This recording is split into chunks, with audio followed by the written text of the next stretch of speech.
Good morning. Yo, y'all vibing today? Oh, this is my favorite part of the whole mix right here. Well, I gotta turn it up. I turned it down a little bit so they could hear us talking, but I think it's still loud. It's a wacky ass part of the mix. I just think it's good. What's up, Omni? What's up, LFQ? What's up, Brightside? Omni, what's up? Been a little bit. Yeah, how you boys doing? Oh shit! All right, Omni's calling you out, Brightside. He said the only reason you were first is because he allowed it. Damn, dude. Bro, I can't believe this. Anyway, getting my AC repaired today. Office has been down for a week. Fuck, dude. Yeah, isn't it like 9,000 degrees where you're at? Because it's like hot in North America right now or something. The AC guys are getting new boats. Yes, they are. Last week it was 110. Yeah, dude, it's been it's interesting out here because of whatever are we in a La Nina? That's when we get like extra humidity, right? I think so. Extra moisture. Yeah, so Colorado's got more like precipitation. Yes and no. It's weird. We have more like humidity and precipitation than we typically have. We had more than Seattle. I want to say in May. Yeah, something like that. Which is fucking crazy. So like we've just been getting just big storms, way more than normal. Their weather systems are hanging around in the area for longer than typical, so it's great.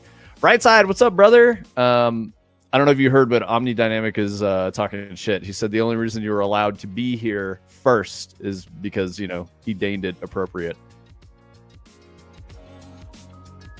Yeah, dude, that's just Great Plains shit, Omni. You get that, you know, anywhere within the, you know, center of the United States and North America.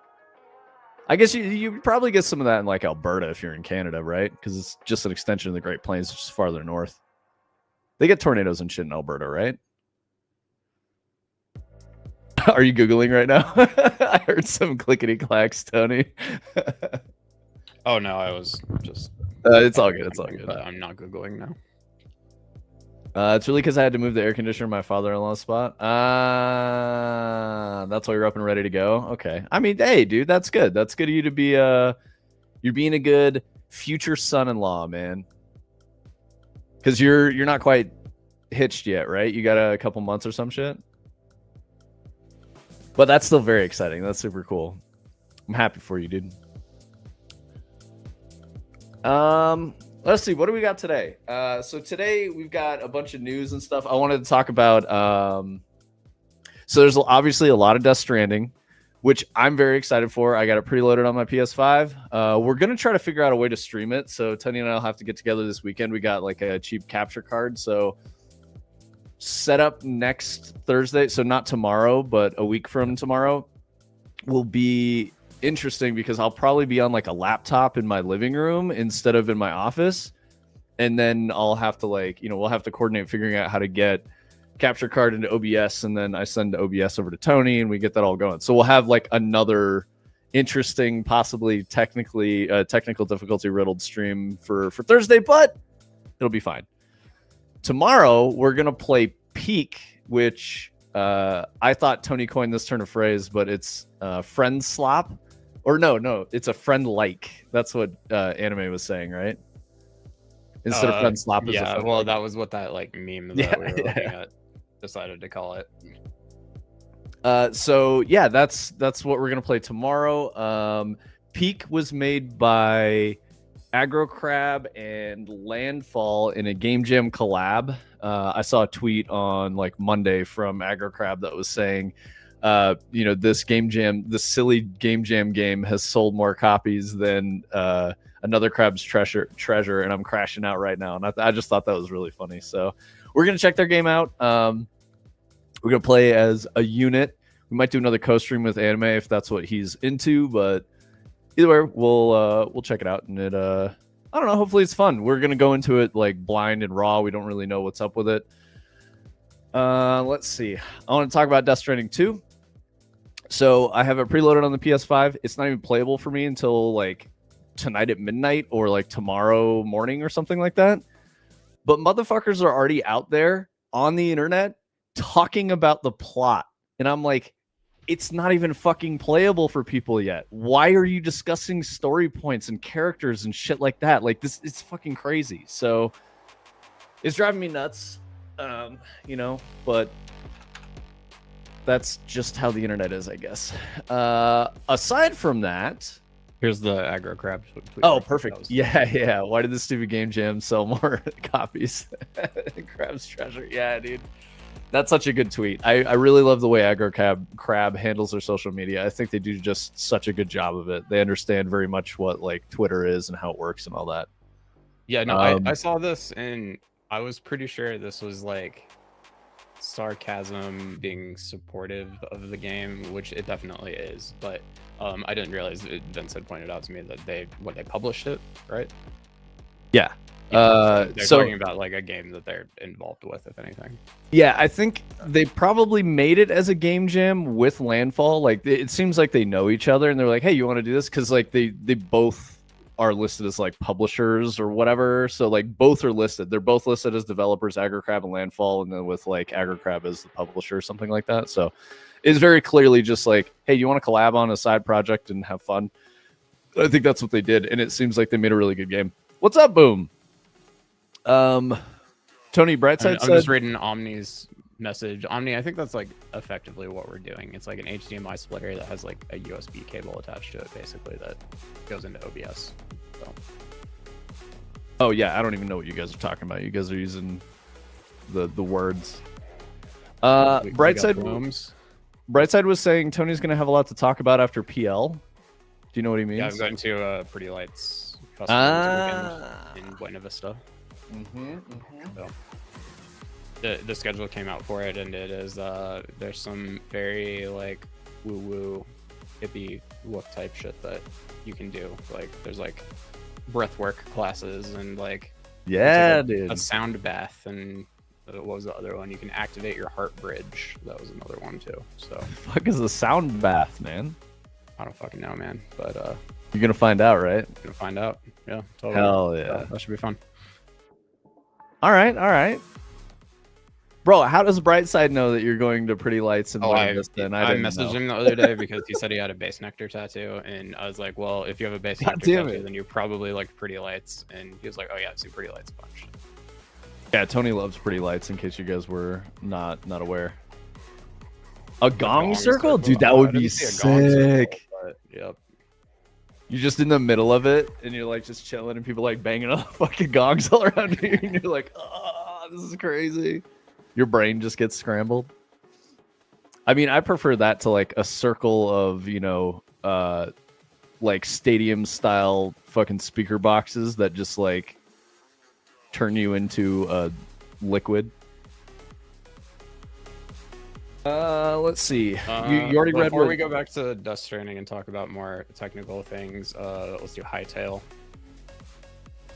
Oh yeah. I don't know if you know, you guys in chat have ever followed this, but this was a game that was trying to be the next Minecraft for over 10 years and never put out anything. Basically, they put out this long statement basically saying that they're shutting down development and it's not going to happen anymore. But it had started as on Minecraft, you could join the Hypixel server, and the Hypixel server had all of the different kind of like Minecraft mod game types you would ever want to play, like Skyblock or all of these things. And so for a long time they ran that, and it had like microtransactions built into it, and they made a lot of money. And then Mojang changed it so that they couldn't make as much money off of it anymore, so they decided they would make their own game.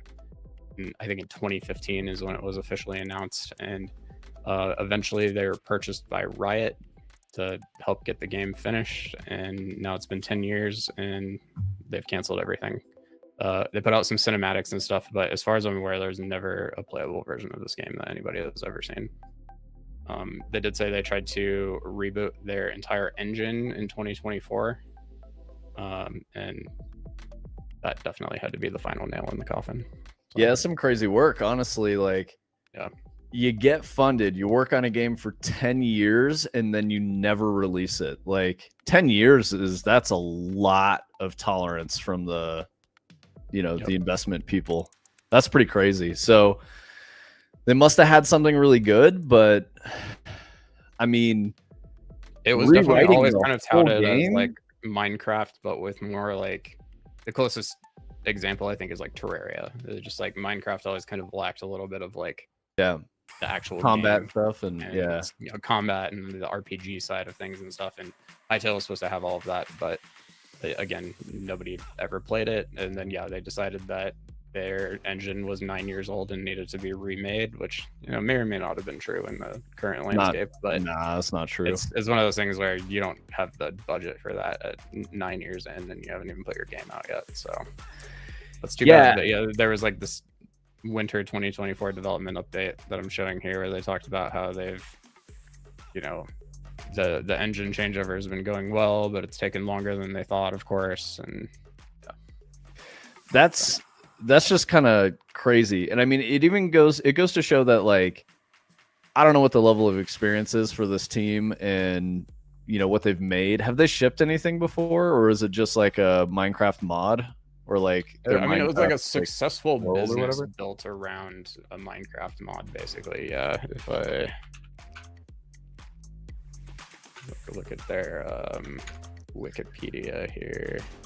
The shit it made me think of was like, I think this is a case of it's not what it's who you know. For them to get funded to operate for like 10 years doing this, they probably knew people and had good conversations and got funded that way. Because I don't understand how you would be in a position where you could continue to operate and just keep getting more funding, because there's no way that they got funding for 10 years of operation off of like year one, so that's just kind of crazy. And I think Brightside makes a good point. Like, one man completed a game that they couldn't do, and they couldn't do it in 10 years. Like, it's really easy to do this when you're making stuff.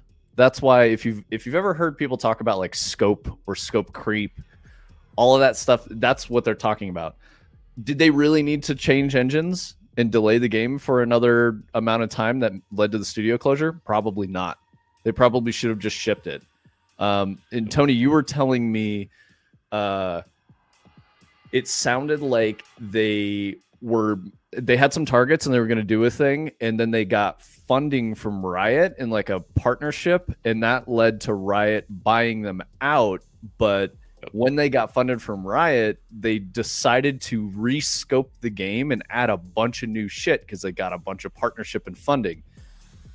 I don't know who thought that was a good idea, but you shouldn't. In my experience, when you're making a game, you should know what you're going to build before you even get funded.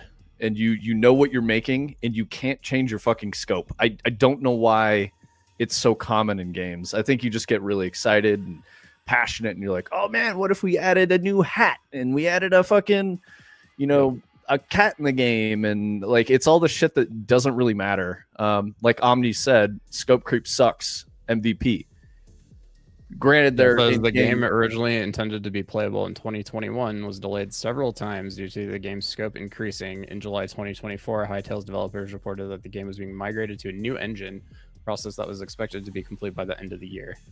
On June 23rd, 2025, 2 days ago, after over 10 years of development, Donahue announced the cancellation and closure of Hypixel Studios, citing its overly ambitious nature and lack of investment. I've worked on several projects that had a lot of funding that suffered from massive scope creep. It's pretty crazy. For what it's worth, Bungie was actually really good at that. The downside, so I think I've told you guys this before, but it's really common in AAA where like tons of really awesome shit gets built, and there's a lot of really passionate developers that will be building stuff on the side that isn't necessarily approved to be in the project, but it goes on the shelf as like a future feature that might make it into the game. There's on like the cutting room floor, there's like 60% more Destiny. It's just the way it is. And when people hear that, they might get like really upset and be like, we want all that. You don't really want all that. Not all the ideas are good. Not all of them are fully fleshed out. They can't fit within the budget, the creative goals for the release, all kinds of shit like that. So that being said, there is some really cool stuff that should have made it into Destiny that didn't. That's just my opinion. But that's what the whole like production discipline does, is they evaluate budgets and timelines and stuff like that, and then they determine what can actually make it in. So you have both problems. There's a lot of stuff that doesn't really fit. There's a lot of stuff that's cool that can't make it in, and they got to balance this. It's a really hard process. No, not necessarily. They basically like the attitude, which I thought was really positive, is so we did like a game jam thing for a while. I've seen people talk about this online where they got really mad about the Doki Doki game where you could like, you know, date characters in Destiny or whatever. It was like a dating game in Destiny, and people were like, "Why the fuck did Bungie make this?" Blah blah blah. Like, guys, relax. That game was made in 1 week. Was it in Destiny or was it like a? No, it was just it was, so we had a chunk of time. They called it Carnival. Mm-hmm. And they basically just like chilled for a week. Everybody got to do some kind of game jam. You'd form these small teams and like build a bunch of cool shit. So there was a ton of stuff that was, you know, made that could fit in Destiny. There was stuff that was a completely different thing. Yeah, one of the coolest things I saw was like taking the Destiny engine and making a I don't know what you call it. It was like a fantasy FPS where you like got spell books and like threw spells and shit like that. It wasn't that different from Destiny, but it was just like kind of a visual style change and like a theming change so that it was more like wizards and shit like that, which I thought was pretty cool. But I don't even know if I'm allowed to talk about it, but whatever. So yeah, there's like a bunch of cool stuff. It's just a good creative outlet when you're in this like grind of like, oh, we got to ship this product. This was like post D2 launch. So the whole studio had been working on Destiny 2 for a couple of years. And, you know, when we finished and shipped, they were like, you guys get a week, go fuck around, make whatever you want. We'll probably never release it. It won't see the light of day. We inside the studio were excited about some of the things we made, like the Doki Doki game. So they decided to push it out into the community and say, look at these cool things that we do. The problem is that because there's such a negative backlash from Destiny fans being like, why did you make this? Why didn't we get fucking, you know, like a new set of capes or like another expansion? Like, shut the fuck up. Like, it makes me mad because they don't understand. It just took a week to fucking make. It was like chill downtime, guys. Like the fact that they made anything that they could show to the public and share, that's a positive thing. So I don't know. That's another reason why we do the stream, trying to stop that weird ass conversation. Cause like people just assume this was heavily, you know, invested in tons of effort. It just wasn't.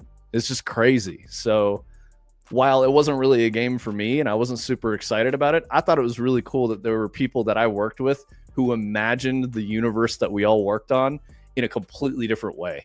Like, I had no idea that someone would have made this, and I thought it was really well done and it was fun. So I don't know if they ever like released it to the public or it was more like a community shout out of like, check out this. What do you guys think? And the reception was so negative. That's like something from an internal jam that they just kind of referenced like in an interview at one point. Yeah, and people got really fucking mad. So I think there was like a desire to maybe release it as a side project or something free to play for players that could be cool. But yeah, lots of people got really negative about it and mad. And it's because they wanted more Destiny. And it's like, dude, fucking A, just chill out. Like you just can't have nice things. People can't appreciate shit. So anyway, there's lots of comments. No more scoping after funding. Follow the plan. Boom is correct. Omni says I was on at 7:30, but decided to be benevolent and give others a chance. Damn, dude. Yeah, the curbing is not like really a part of it. Okay, so I was talking about Bungie and explaining it. I worked with people who worked at Valve for 3+ years and worked on really cool projects that they're very excited about that will never see the light of day. Valve notoriously will spin teams up, build something that's really good that could ship, and then they put it on a shelf and they will never release it. So that's just the way it goes. It's incredibly common among larger, successful studios. It's really good for the creative energy of the studio, for the culture, all that shit. To be like, just go work on something that you're inspired by, you know? Like, not that you're not inspired by the main product, but like, get your fucking, get your creative juices going. Let's see. I wish game companies would commit to open sourcing their servers and games after n number of years to the community of passionate followers, so they could iterate on old school games and keep them alive. So I have mixed feelings about that, Omni. I think Tony and I don't necessarily agree, but Tony, feel free to speak for yourself on this. But I think that the weird part about that is, as much as it feels like when you're a consumer of this and you're really passionate about it, it belongs to you, it doesn't. And I think it's okay to let things die and to let them go. And you have that feeling of loss and whatever. That's normal. That's the human experience. We lose shit all the time. Mortality just works that way. So that's my take on it. But I know, Tony, you're pretty into like open sourcing and like stop killing games movement. Yeah? Or no? No. Not really. It's not something that I have ever had much of a problem with, I guess. Like, there's not like a game I want to play that I can't play anymore. So I think there are people who get really passionate about this because they've had that experience. So I just can't really identify with it from that.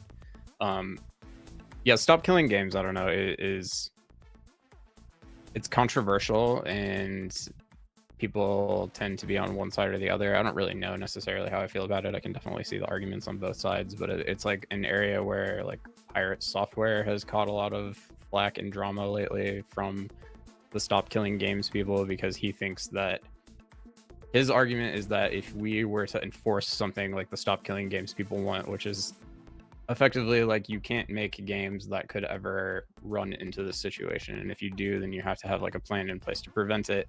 Like, it's just going to create barriers that aren't there currently, and I'm not necessarily a fan of that. And that's kind of where my thinking stops. Like, I agree that all of the problems that it would solve are bad and that there probably needs to be a solution to them, but I don't want to tell game developers that they have to build their games in a certain way. I think that is a net bad thing across the board. So yeah, it's a good point, Tony. I didn't mention that, but that's kind of the perspective these guys are coming from, is they're trying to like lobby governments to say force game creators. Like it's a law that you can't make your game always online, basically, which I can understand the argument, but it would effectively mean that certain games just wouldn't get made, I think. So Omni, some studios do that, but to LFQ's point, the biggest issue is IP ownership. And if you do that and you say this is open source, you kind of don't have rights to it anymore, because you're saying it's okay for people to go use this shit.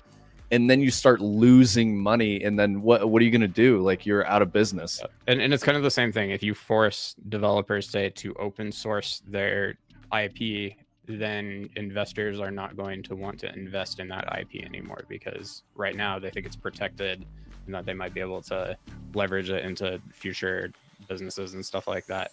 And it would just change the entire landscape. And I'm not saying it would all be bad things, especially for the consumer, but it would just change the way that a lot of things get done at the end of the day, and would probably have a lot of consequences that I don't think people are considering. Yep. I also think it would just be pure bad for the consumer, because we're going to get a more narrow view of what games could be. And this will work directly against their goals of making things like always playable, so they could play their favorite game from 15 years ago that was an MMO or something. Like, it's just not a good idea. It's short-sighted. I get the passion. I understand why you would want this, because like, you're like, fuck, man, I really want to play my favorite game and I can't anymore because it was, an MMO, and like, I don't know how to spin up my own server. And to some extent, if somebody figures out how to reverse engineer the City of Heroes backend and is able to spin up a community server for people to use, like, I don't necessarily think the developer should get in the way of that if they're not making any money on that IP anymore. Exactly. Either. So like, kind of gets into a gray area for sure. But forcing them to support it means that they're going to lose their asses on it. I think it's just really weird. Yeah, I agree, Brightside.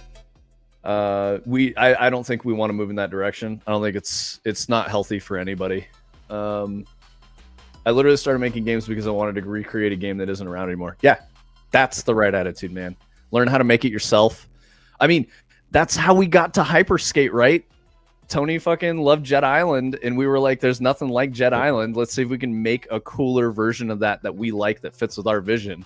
And now, like, that's why we're making Hyperskate. So And you do have movements like the people who did the Gex remake. Like they've created this SDK that you can run old software through that makes it compatible with Windows 11.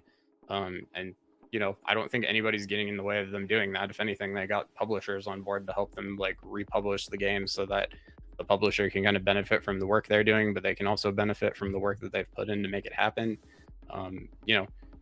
It's a different conversation than what we're talking about here, because this is really about like DRM and online servers and stuff like that to some extent kind of represent a perpetual ongoing cost for the developer as well. I think that's another thing that isn't necessarily talked about here. Is there's some form of this law that says if you were to make some sort of always online game, you're effectively locked in to keep it supported forever, and no business is ever going to want to sign up for that either. So it's just, again, like they would make a different decision about either not making that game or making it differently that probably wouldn't be as good as the original idea they had, just because they were like trying to avoid some arbitrary law. Yeah, and I think Brett said Pirate actually agrees with me on that, and he's saying this is bad, don't do this. Pirate is very anti-stop killing games, and that's just anybody who is for this now is kind of like anti-pirate software, which is not helping with his public image after everything else. So Yep. And I mean, Pirate has a lot of weird takes. Sometimes I think he's got some good ones, and this is one where I totally agree. And he understands, he's coming from the developer perspective, and like he genuinely loves games, and I appreciate that about him. So as much as I've like talked some shit about some of his takes, like he's got a lot of positive sides of him. Like we wouldn't even have this category if it weren't for Pirate and what he's done with social media. So I'm grateful for that, because I really like this category. It's been really cool, like hanging out in the software game dev category and doing our thing here. Right. So as far as I'm aware, Pirate Software's argument is always pretty similar to what Vince and I are saying right now. Is just like, we don't want to create rules around how these things have to be done, because that is going to, put blockages and hamper people's creativity and kind of steer things in a specific direction that they don't have to be steered in right now. And he's not really taking a stance on it beyond that. Is just like, let people have creative freedom. And I think that's kind of where Vince and I stopped too. Yeah, totally. It's weird for me because like I appreciate the passion. I'm a gamer. I get it. But maybe it's just because I'm old that I'm like, shit changes. There's people who I'm not friends with anymore that are like not in my life anymore. That happens. It's not just friends, like family members, shit like that just changes over time. And yeah, it sucks to lose something and you never want to let it go, but it's healthy to know that things end, things change. So Artificial Sky, I think, is in agreement saying that Pirate is wrong and Stop Killing Games guy came out and cleared the air. Yeah, what are your thoughts on it, Artificial Sky? Because you probably, I would assume, just knowing you might align with the Stop Killing Games movement, and you want to see some of these older games like playable again. Brad said was saying, I thought Pirate was the one who wanted to keep things live and open source. I don't know, honestly. Now I'm confused. I'm not sure, but I thought that he was like anti-stop killing games. Yeah, but my understanding is just like, hey, we don't want to like have rules around this stuff. Like that's always been like the main argument that I've heard from him. And I don't know. There's so much back and forth around all of this. Like, even Shooted said they just want the ability for people to spin up client-side servers, but that sounds innocent enough, but that's a very slippery slope. Like, that we just want you to hand over the back-end code for your game to people who can reverse engineer it and run their own server, and not allow the developer to ensure everybody's experience is consistent with their vision and stuff like that. Like, companies just aren't going to go for that, whether you think it's a good idea or not. I think that's kind of where it will get to at the end of the day, is like investors and IP holders and stuff will just go, we're not going to do that. So we're just not going to make that game if that's like the rule that we have to do that. I feel like this comes from more traditional software development too, where someone is trying to build something and they can't get funding. So they're like, fuck it, we'll make it open source, because they don't want like, they want to decentralize a code base and say like, this is beneficial to all humanity. When you do that, you're sacrificing business gains on purpose, but you might have a plan that says you can never claw that back I can it's build out there. this now. Like, you can never go like, hey, do you want to invest in this now? Like, we'll take down the open source version. Like, it doesn't matter, it's already out. So if you guys think about how that relates to games, games are not something that are this like purely benevolent thing. It's elective. Not everyone connects with games in the same way, or the same game the same way.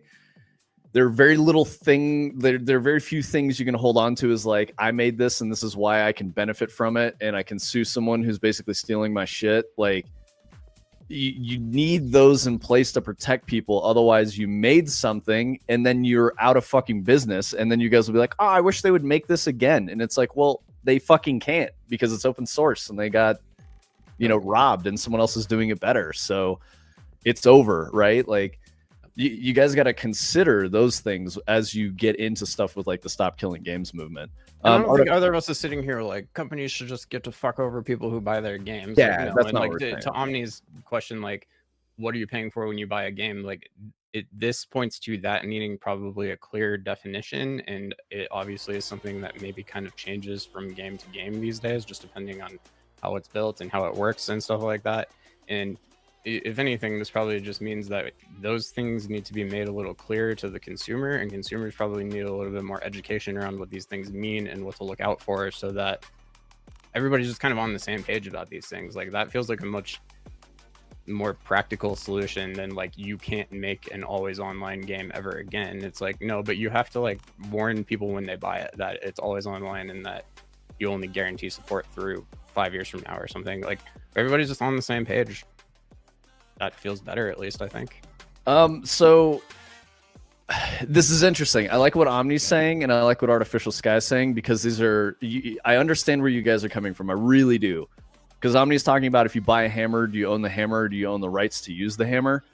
That is an apples to oranges comparison, because software that is for entertainment isn't the same as a hammer with a functional purpose as a tool. It's art someone else created that you're consuming, that you connect with as a human being, that is superfluous, essentially, right? It doesn't have any seriously real value, and that's all the smoke and mirrors around it. So I don't think it's an appropriate comparison, but I understand why. It's really easy to do. It's a logical fallacy called like false comparison or something, like false equivalency, something like that. But yeah, I think that's how you get into the spot. And it comes from a very passionate place. And then Artificial Sky was talking about how there was a client side, a whole business built around running a private WoW server, and Blizzard shut that down. Yep. Because according to Artificial Sky, they're fucking overpaying customers. I strongly disagree with that. Blizzard was making no money from that. It's something they built and would. It was infringing on their IP. They're exactly legit servers, and they have something in their terms of service that you agree to when you buy World of Warcraft that says you will not do what these people are doing. So exactly, yeah. And those people would have never been able. The Nefarious whatever private server would have never existed if these guys didn't spend a decade building World of Warcraft. So like you have to consider that they were profiting off of it. They had their own business. You're saying it's funded, but we don't know how much of that money went to the team who like built that and maintained it and shit. They probably were making money off of it, and that becomes problematic. So you got to shut that shit down. I know it sucks, but there's a really gray area. So since we're talking about it, I'll mention this. The weird thing with Bungie is that there was a lot of like early litigious stuff, cease and desist to stop people from making fan art and things like that, because there were people, putting up like an Etsy store to sell merch based on Destiny things, when Bungie specifically had their own merch store and they were making their own merch. I could see how like that's a gray area. They're infringing on your IP and your ability to make money off of the thing that you've created. So you got to consider, like, is someone making money off of this? Is this like a legitimate business that's, stealing from your intellectual property, or taking a slice of your income that makes it so it's dangerous for you to keep operating or damaging your business model, right? Versus someone who made like a really cool graphic design that they threw up onto Twitter and they were like, hey guys, I like this. I'm really passionate about your shit. That's fine. Let that fucking fly. That's okay. Yep. In Bungie's case, they stole that shit and put it into their fucking games, which is really bad. So like, They were hitting people with the cease and desist and then like stealing fan art and putting it into the game. It happened 3 times on Destiny 2, and the 4th time was with the anti-real marathon shit. So, oh shit! Boom, admitting to Bungie copyright infringement. Let's go. Hell yeah! Nice. That's cool. Burger Ghost. Wait, what's the Burger Ghost? Was that like one of the ghost shells you could get? It looked like a hamburger, because that makes me sad as fuck that they put that in the game. Just something Boom made up that looks like a ghost hamburger. Nice. I like that. I got the Steam license agreement. If you guys were watching, I went on Steam and I pulled up the subscriber license agreement from the help menu at the top. But this was in the news recently. I wanted to see if I could find it, and it was right there at the top. Valve hereby grants you accept a non-exclusive license and right to use the content and services for your personal non-commercial use, except for where commercial use is expressly allowed. This license ends upon termination of this agreement or a subscription that includes the license. Content and services are licensed, not sold. Your license confers no title or ownership in the content and services. To make use of the content and services, you must have a Steam account, and you may be required to be running the Steam client and maintaining a connection to the internet. So even good guy Steam, has straight up said you do not own straight up the content that you buy from them, and that you're required basically to have the Steam client running while you use it. I think GOG is probably the only person who does not do this anymore. So if you care very strongly about this topic, you should try to buy as much as you possibly can from GOG and not from Steam or anywhere else. Because I believe GOG, when they can, because they can't do it for every game, of course, but when they can, they grant you as deep of a license to the content you've purchased as they're like legally capable of doing. So I understand where Artificial Sky is coming from, saying Nefarious was classic WoW when classic WoW didn't exist, and Blizzard said that it would never exist, and classic WoW was abandoned. You can't say it was abandoned because you don't know what Blizzard was working on. They could have been making classic WoW that whole time, and they were like, shit, this guy's fucking, potentially profiting off of something that if we release it now, people will just play Nefarious. They won't play classic WoW. So they did release it. But if anything, it's good for them to see, oh shit, we could make money on this. Let's invest in it, do it the right way, make something that's fully supported, that's really good. And they did that. So if anything, you should look at it from the perspective of, because Nefarious did its thing, you got classic WoW. That's probably the right way to look at it. But, it bothers me that gamers, have this sense of like ownership for something they didn't make because they're just really passionate about the project because they didn't fucking make it. But it's like, where do you think that's gonna go, dude? Like, it doesn't just spring up out of thin air. There's considerable investment of time, money, resources, all kinds of shit, high amounts of risk, impacts someone's life. Yeah, if WoW was hard, free to play, it probably wouldn't have been a conversation. Yeah. But WoW has a subscription that costs money, and if you're going like, oh, you can play this version without that. I don't know, we're also talking about Blizzard. We're not talking about a small company or a company that everybody feels like really positive about in gaming or anything. We're talking about like one of the worst ones. It's not surprising behavior at all, to be honest. I'm really not trying to defend Blizzard here. Yeah, I'm not like a Blizzard Abby stan. All I'm saying is that if they were smaller, you have to consider what that's going to do to a smaller team that can't do the Blizzard shit with the army of lawyers. It shuts them down. It becomes like a non-started, issue for them, and they can't even fucking make a game in the first place because, to Tony's point, investors are going to shy away from it. They're not even going to be able to make it happen. Stop Killing Games was about the crew. It was never about WoW. I don't think WoW, now that I think about this a little harder, is even really worth bringing up in this conversation, because Stop Killing Games is not trying to fight for you to be able to run your own WoW server. I don't think they would look at you and go, no, we don't want that. That doesn't even make sense. That's a paid subscription service from Blizzard. They want to be able to play the crew after EA turned the crew servers off because you can't do it anymore. And I get that. But they're also lobbying the like EU to say regulate this shit and put laws in place. So that means their market will be restricted if they succeed. That's not healthy for them, and it's not healthy for games. They're literally not going to get what they want. We should be allowed to have private servers that Blizzard will not provide. No, you should not. Nope. Yeah. You don't own it. It's not yours, man.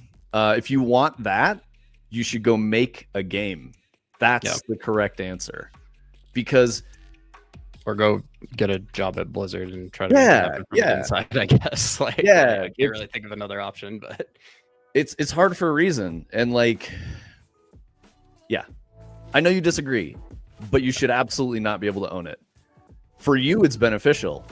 For games, like, it's beneficial for you in the short term. I think that's the thing I'm trying to say is, like, how long would you be able to get to play classic WoW on your own?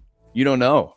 How long would how many different games will ever come out? If that law is in place, I guarantee you the industry will stop making shit that abides by those laws, and they will be more careful about the types of things they make. You will never see those games again. It just won't happen. Oh, we got some YouTube. Yo, what's up, YouTube? Battery. I thought the whole point of SKG was when Corpo is done and shuts things down. Okay, fine, give it to us so we can keep games going with our own resources. Yeah, that sounds more reasonable. Yeah, sure. But if you do it with the law, it dictates how businesses run. You will never get the thing you want, and it will be against your own goal. That's what I'm trying to say. It's very likely that the back end of the crew is probably pretty similar to the back end of like the most recent game that EA has released. The SDK and a lot of the generalized code base is probably pretty similar because it's built by EA and it uses their authentication servers and all of that. And so they've got to have kind of a pretty dialed in system that they use across all of their games. And again, like, you're just asking them to open source like something that might make cheating in one of their more modern titles easier, because now you've handed everybody over like a bunch of the ways that the back end works so they can reverse engineer it and stuff. Like, companies will just never go for it. I understand your guys' argument. I'm just saying the companies will never go for it. That's where it will just always die. We're trying to just explain the fallacies or like the problems with the idea from the perspective of people who understand both sides. That's what we're saying. So it's not a good idea. It's just really not. You will never get what you think you're going to get out of it. In Artificial Sky, when you say no, they would just have to implement an end of life service plan for the community to take over. What's the cost associated with that? Do you know what that costs? Yeah. Who's going to pay for the globalized, like, dedicated server infrastructure? Who's going to pay for the data centers? Who's going to pay for all that? Like, who? It's just, what you would do is kill those projects before they even start, or kill projects that are already in flight with that legislature. They would just be canceled and you would never see it. Let's see. I want to make sure. I need to get a YouTube window up so I can read what YouTube chat's doing. I'm really glad that you're over there, Battery. We really don't often get a lot of YouTube chat, so it's fantastic. Most of our people are over here on Twitch, so I'm gonna go hop over there and take a look and make sure that I'm not missing any other YouTube chat messages. Let's see. No dedicated servers, just the ability for people to make their own server. What do you think a dedicated server is, Artificial Sky? Because we should probably talk about that so that you understand what we're saying. Yeah. Like, a dedicated server implies it's not a P2P connection with another player. So if a person is hosting it and the company isn't, that's still a dedicated server. AAA Battery, yay too. All right, cool. You're the only one in chat. Thank you for being there. Really appreciate you. Thank you for engaging with the conversation. Brightside, I think like that's kind of like where a lot of the anti-stop killing games movement kind of goes, is just like that statement right there is like, ooh, just feels weird. I have a great example. Let's stop there. So. I have a great example for Artificial Sky. You start your business that we've been talking to you about on the side, and the government says, if you ever end this, You have to continue to support it when your business potentially was bankrupt and went under. You're legally liable to continue to support this business model regardless of whether or not it's successful and you make money. So now you're like losing your fucking house, you're losing your car. Like, it's really bad. I'd be interested to and the hear government like would take that what shit from the you. like other side of that could look like too. Like if you don't do it, then what happens? And like, are they gonna fine you forever? And like, you know, to your point, what if it's because you ran out of money or someone died or something? Like I don't know. There's a lot Or of they like, hit you with like government penalties, Yeah. or like stop you from ever releasing the product. You know, it could be fully completed, but you didn't comply with regulations, so they bar you from releasing it in the market. Well, like, what do? You're like, well, I have this thing, but I can't even put it out because I didn't put this thing in there that they needed. I would have to supply my methods and procedures. No, what you're not understanding is you would also have to maintain the physical equipment and pay for that even when your business is gone. That's what you're asking for. You're saying, now the government owns my entire business model. They own my idea, and it belongs to anyone who wants to do it. So whatever program they want to put in place to make that happen, you're still legally liable to support it, and that's not fair to you in any way. Yeah, but in this case, we're talking about like a server existing on the internet that people have to connect to authenticate their account. And, you know, like it or not, the game was built around that functionality and they can't get rid of it. So that means that that server has to exist in perpetuity forever, or the game will stop working. Like that's what happened with the Crew, and that's like how this entire thing started. And even if they could patch around that specific requirement so that you could get into the game, you could only ever play single player then, because that same server would need to be used for handshaking multiplayer sessions, authenticating other users, and so on and so forth. Like, there is some real world cost for a person, whether the community takes it over or the company is responsible for it. Like, at the end of the day, forever, if that wants to keep working, that cost exists forever, no matter what. That's the situation. Yeah. So it's a lot more akin to like, you might catch like a subsidy or something like that if they legislated in a positive way, where, like, you know, they pay you a little bit, or they take some chunk of your earnings or whatever to be compliant with these regulations. But like, all of the physical hardware that you put together, in addition to the idea of how to operate this system for a business, none of that is owned by you anymore.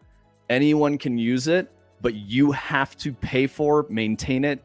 You have to do it on your own time. That's the crazy thing. That's what you're asking for. So like, I know it's a weird analog and it doesn't make sense, but that's how software works. It's not. And your publisher sells your game for 99 cents now, so you get 3 cents per copy that's sold, and it costs a couple $100 a month to keep the servers online. You know. Yeah, I understand what you're saying, Artificial Sky, but you're not understanding the thing that we're saying to you. You're saying the change would be to allow for people to change their server. What the server is still a computer that sits somewhere, that's owned by someone else. All the infrastructure is owned by someone else. There are fees and costs in order to keep that shit running. That's what you're saying you want. And that would be the same as someone owning your business when your business is no longer there. Would you guys think differently if they didn't require the fiscal responsibility? I mean, we don't actually know what the goal is of the movement because it's so open-ended. It's up to, and currently the lobby is only working for the EU. Like, they're really trying to push the EU with like a petition to say, make some laws for this. We don't know how those people are going to even write the laws in the first place. So if they successfully do this and the government is like, well, let's make a law for this, you don't know what they're going to do. They can make it even worse than what we're talking about. But the point is, the consequence is that none of that shit will even get made in the first place because no one would want to do it. You'd be like, even if we succeed, No, right? like you could get into a game where it's like you now as a business have to support your product indefinitely or give up your IP. Like, you know, it kind of comes down to like situations like that and stuff too. Yeah. Which, you know, that's all. So it's IP. People are more sensitive about IP than just about anything else. I think that's where this will be a difficult hill to climb. But I don't know. Let's move on to Yeah, let's change the subject. back to Death Stranding real quick. Yeah, dude. A lot of talk of Death Stranding looks amazing. You know, it's because it doesn't use Unreal Engine. I see that a lot. It uses multiple Unreal Engine technologies. So I think it's always funny when people say that because all of the characters are metahumans. And my understanding of how their engine works is that it's like the same thing as Nanite, but just they made it themselves. But it, you know, the technology is very similar. So I don't know. But I think the other part of the conversation too, and Vince always really emphasizes this to me, is it's art, probably more so than technology at the end of the day here. And everybody's really focusing on the engine and the technology and, oh, it runs so good. But most of that is good looking art that is very optimized. And I think that's purely art discipline almost. Yep. So, yeah. The look of Death Stranding is up, like it's the engine decides how certain things get made and like rendered and whatever, how it looks, but the artists work within certain constraints. And I guarantee that Kojima Studios has modified the engine to reach the vision that Kojima has. So it's not just art, it's also the tech behind it. Like they've made it work a certain way. So it's the team, it's the people, it's not the tool. That's, you know, I'm just saying what Tony said in my words, but yeah, exactly. Yeah, and it's also, I'm almost positive, static lighting, which is going back to the same conversation we've been having about like why did games used to look better. They didn't use dynamic anything. And, you know, a lot of these environments and scenes are just meticulously handcrafted. They always look this way, and they can just go over them time and time and time again until they look exactly perfect, and they're not going to change. The lighting is static, it's baked, the environment looks the way it's going to look, and that just gives them an insane degree of control over everything at the end of the day. And if you kind of look at like what this tweet said, like a custom engine like this engine was built to make Death Stranding. They are working on some other IP now, but from the ground up, it was made for Death Stranding 1, and then, you know, has obviously been continued to be improved for Death Stranding 2. So it's probably very true. I wish Adder was here because I feel like he would probably be like, yep. But it's probably a very minimal tool set inside of it, outside of the specific stuff that they need to do for Death Stranding. It's not going to be Unreal Engine that has everything you could ever possibly need to do making games inside of it. It's going to be probably nothing like blueprints or anything. It's going to be all hand-coded stuff, and, you know, 3D models and animations and all of that just kind of coming together and being composited and populated into the world. Bright side, you wrote a couple things that I'm not totally sure what you mean about. Is the word really that taxing too? I think the world in Death Stranding. Oh, I got you. So you're talking about perf for Death Stranding and the Unreal stuff. I got you. I'm sorry, dude. Okay. Yeah, it's honestly, did you play Death Stranding 1? Did you check out that game at all? Or like, do you know anything about it? Because I think that's probably the weirdest part, is like you kind of have to understand like what the game is, and then you're like, oh, what the fuck is this? Because it's like its own thing. The fidelity is insane. Like it looks really good, and some of the like distances you can look out and stuff, even in the first one, are really impressive. And you know, another kind of Unreal Epic Games tie back, the entire thing is mega scans. So it, you know, all of the landscapes and stuff like that, I think they worked with the mega scans people to scan new environments for the game. But it's exactly the same technology. So yep.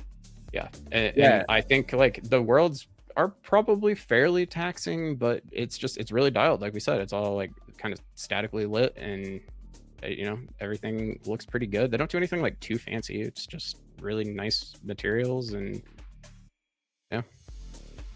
The important thing to know is that they have secret technology. They're not going to share that shit. It's not open sourced. They're doing something very specific to reach a specific vision. That's how it goes. So like Kojima is very good friends with Bob Sony too. So Bob Sony, yeah.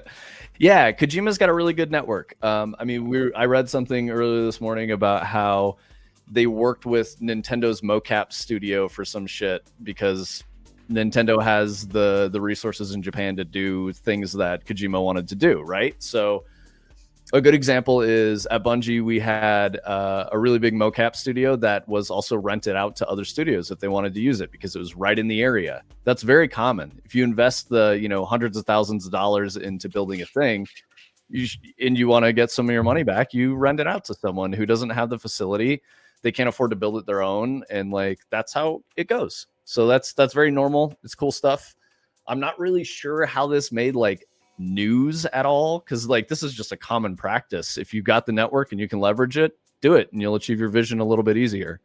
So by the way, bright side, like Death Stranding is really good.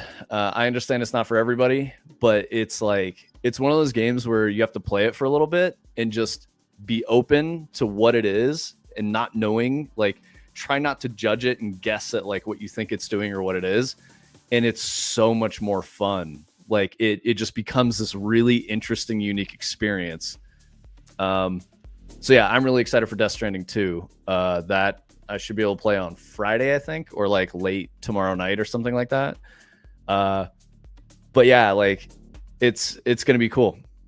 It'll be interesting to check out. It's getting, lauded heavily with praise, saying it's like a 10 out of 10, 9 out of 10. It's one of the best rated games. Again, another game of the year contender, all that shit. So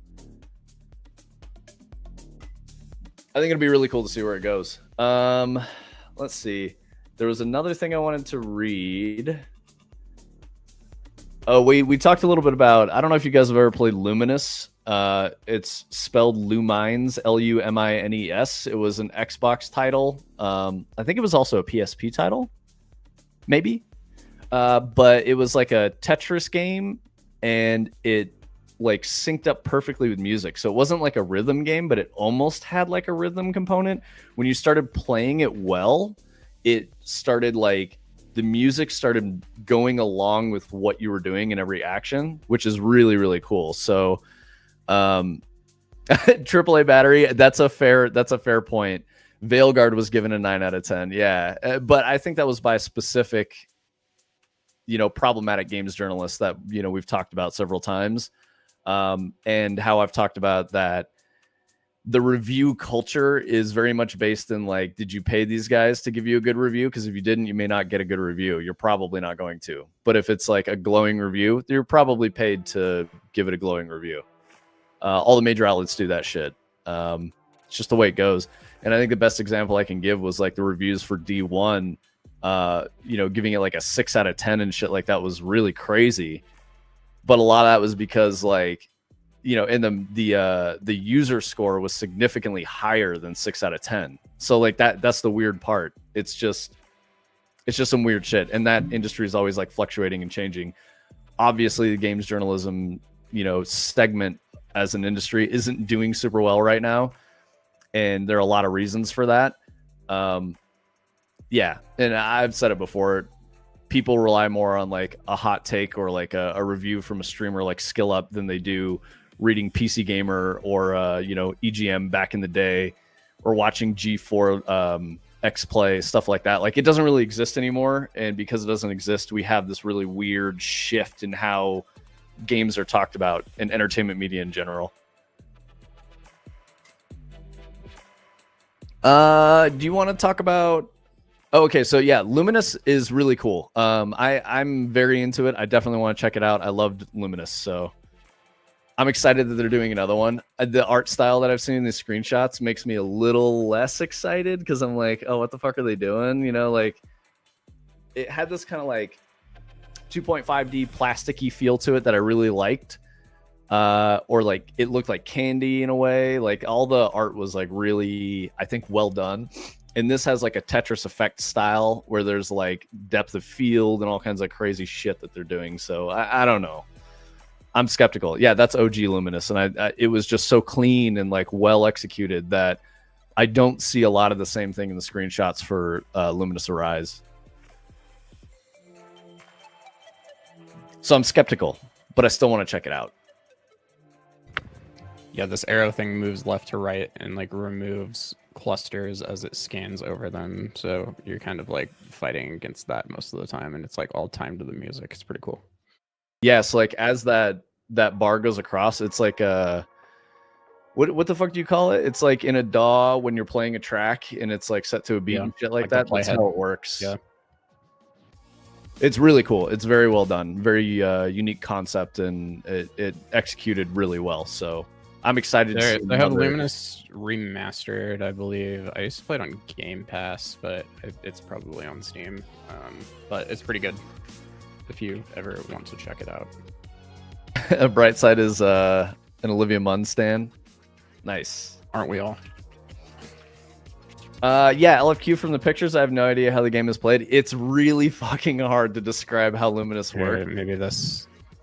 You guys aren't going to be able to see that whole thing. Maybe that'll give you a good idea. Yeah, you can see kind of like the thing move over and like explode the things as it goes over them. Yeah, and we don't play sound, Tony, if you can, because we don't want to get the DMCA strike on that. All right, cool. But yeah, check it out on Steam, right? That's what you're looking at? Yeah, the Luminous Remastered, $15 right now. I'm sure it goes on sale for less than that, but if you have Game Pass, it's definitely on Game Pass. So that's where I played it before. And if you like a puzzler, kind of like Tetris, whatnot, this game is very, very good. Highly recommend it. It's not easy. Tetris it's hard. People, I think Luminous people made Tetris Effect. If you play Tetris Effect, so okay, that's awesome. Okay, I'm gonna go to Unreal things now. Yeah, good call. I was asking. Yeah, so Brightside said, did you look into 5.6 and the updates to PCG and world partition? So this is our world partition variant of our level. You can see all these like loading boxes that are floating around the landscape now.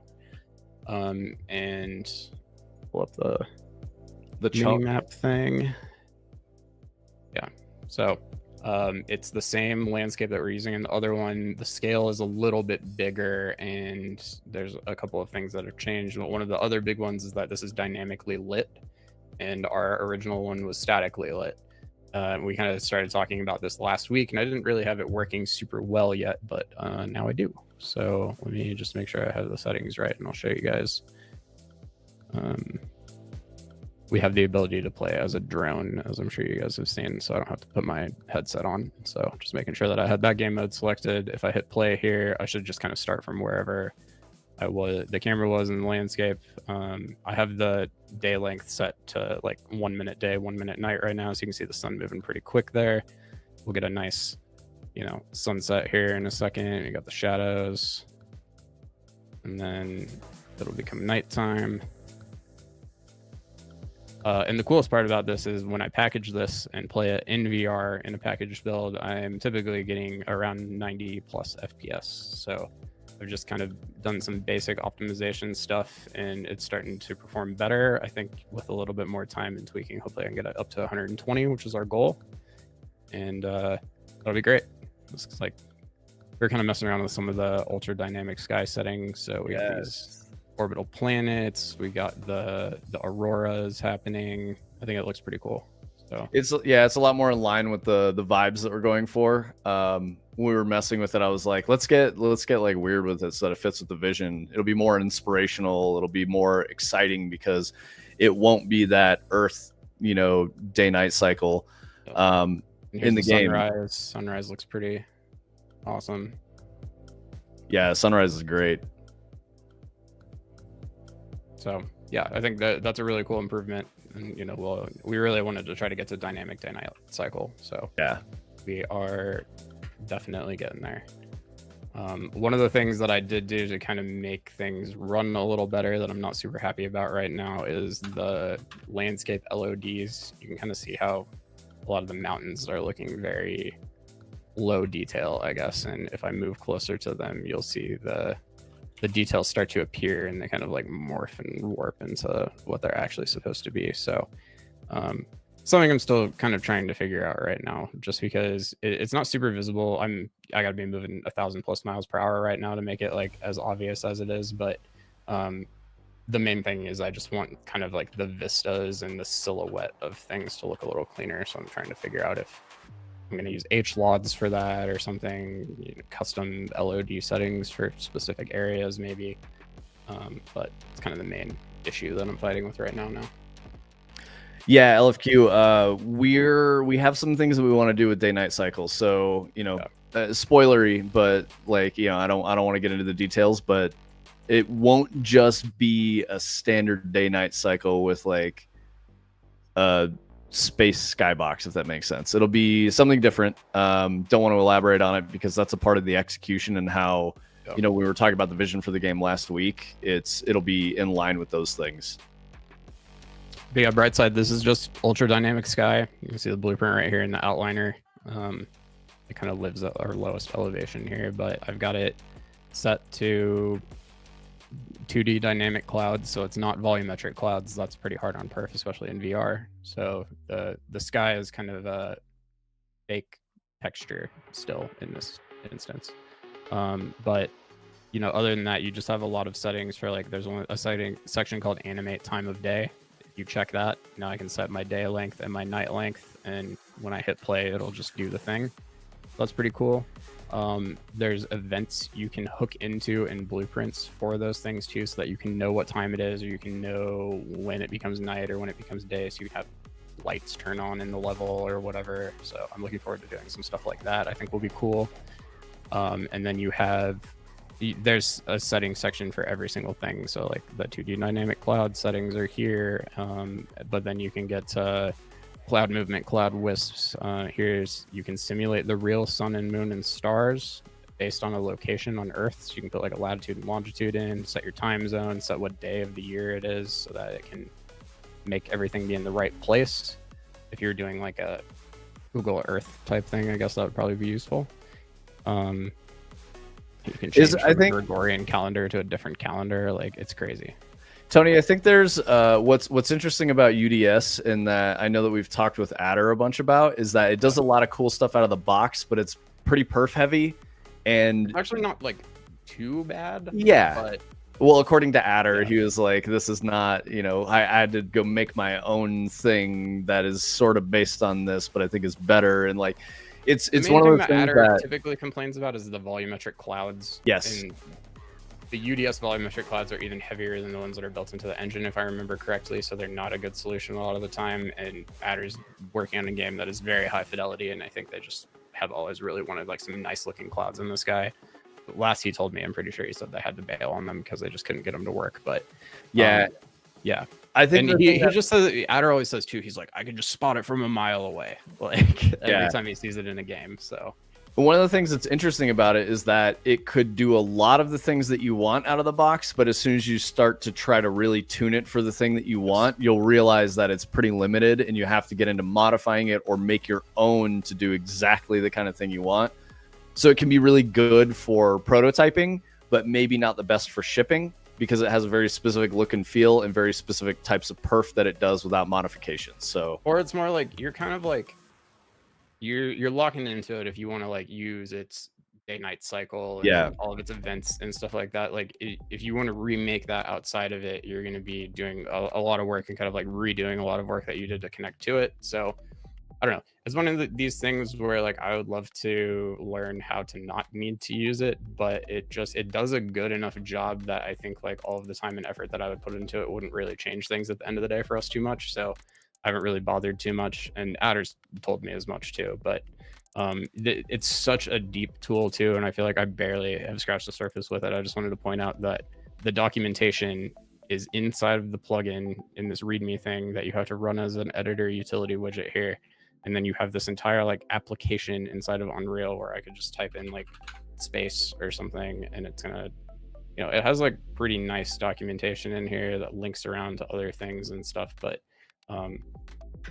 I was looking at this morning actually because I haven't spent any time in here in a while. But it comes with a weather system. We don't even really have that in here right now, but I can take this and just kind of like drop it into the level like this, and now all of a sudden it's raining, I think is what it is by default. Yeah, so you can see now we're raining, and if I go and I select that blueprint again, we can change that to let's go. I don't know, Blizzard. Yeah, no, we got a Blizzard. Yeah, so I think what I'm trying to say is that this is a really cool tool. It's really good, but it's one of those things where like you can get really far with this, but to really hit the thing you want, you probably have to modify it very heavily or make your own version. Like it's one of those trade-offs, right? That we were talking about with like Unreal versus Decima, right? It's a tool, it's a really good plugin, but it's got limitations and you need to understand how it all works. And then, you know what I mean? Like, Usually these lightning strikes are happening like on the ground because it thinks the elevation is like down there. That's funny.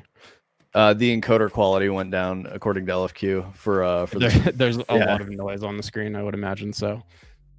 But yeah. Yeah, it's grumpy. So yeah, that's like one of the things that I was trying to say is like it's cool. You could like for prototyping, highly recommend. If you're building something out and trying to like get proof of concept and kind of understand what you're building, this shortcuts a lot of that. So that's really good.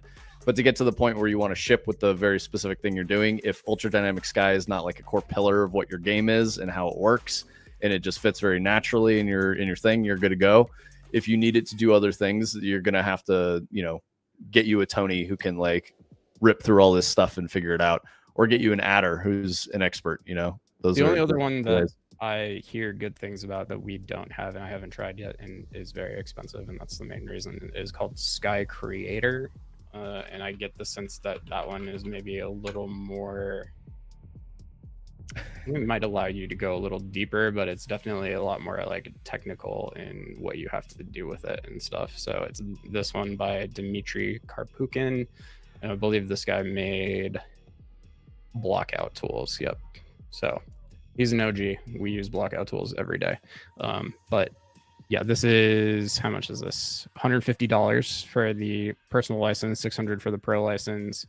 And it does realistic volumetric clouds and like all of that stuff. So I don't know if this is even super good choice for like a more performance stylized game, but I kind of have gotten the sense that this maybe goes a little deeper than Ultra Dynamic Sky does, just based on the fact that it costs 5 times as much too. Yep. It may not though either. Yeah. Like you never know. I just don't really know. It's one of those things. I would love to try it to know if it's a better solution for us, and then I would be happy to pay for it. But I don't want to pay $150 to find out. That's kind of my main blockage. So I don't know a way around that. I wish there was like some sort of like Steam refund policy where it's like if you use it for less than 2 hours, you can return it for full refund or something. Because that's probably all I would need. But yeah, I don't know. Yeah, it's interesting when we get to the point where, you know, we've got a little bit bigger of a budget. We can definitely go buy these things and test them out and give you guys like reviews on that stuff. But like, yeah, that's where we're trying to get to with the stream and you know, funding the studio through all that. So that's what you guys pay for, which is really good. So that's awesome. Let's see what else do we have on Sky type shit. I don't know. I'd say that's kind of like the big one. The next thing I'm trying to figure out right now, because I'm just kind of like on this like get the world building stuff figured out, is foliage and grass and just landscape decoration type stuff like that. So yeah, we kind of like looked at the sky yesterday because this is the first time that we've really been able to play with the dynamic lighting. And the main push that we're trying to do right now is just kind of get this like main level that we're building in a good spot where we can just kind of go like, okay, just go crazy, put a bunch of crazy stuff in it and let's start testing. And we know it runs performant and all of that. It's not quite there yet, but it is much closer than it was, and 5.6 has helped a lot. I guess I can kind of talk about that a little bit because Brightside was asking about it, but let me get this weather out of here. Oh geez. Okay, we're gonna have to reload the level. But yeah, so 5.6 came with some interesting new stuff that helps with the world partition and the rendering and the landscape, and I think some of it is related to like what we were seeing in the Witcher announcement. I haven't put all of it out yet. Like we don't have the nanite foliage and stuff, but there's this new fast geo plugin that I have implemented in here. And to be fair, I don't have a great baseline of what this was running like in 5.5 because I've changed so much since 5.6 came out. But it does seem like, again, package build is running pretty good. So I just have to point to some of those 5.6 things are definitely making a difference. But it's not even really anything that's like super involved or obvious or anything. Like I just had to go into plugins and turn on this fast geo thing here.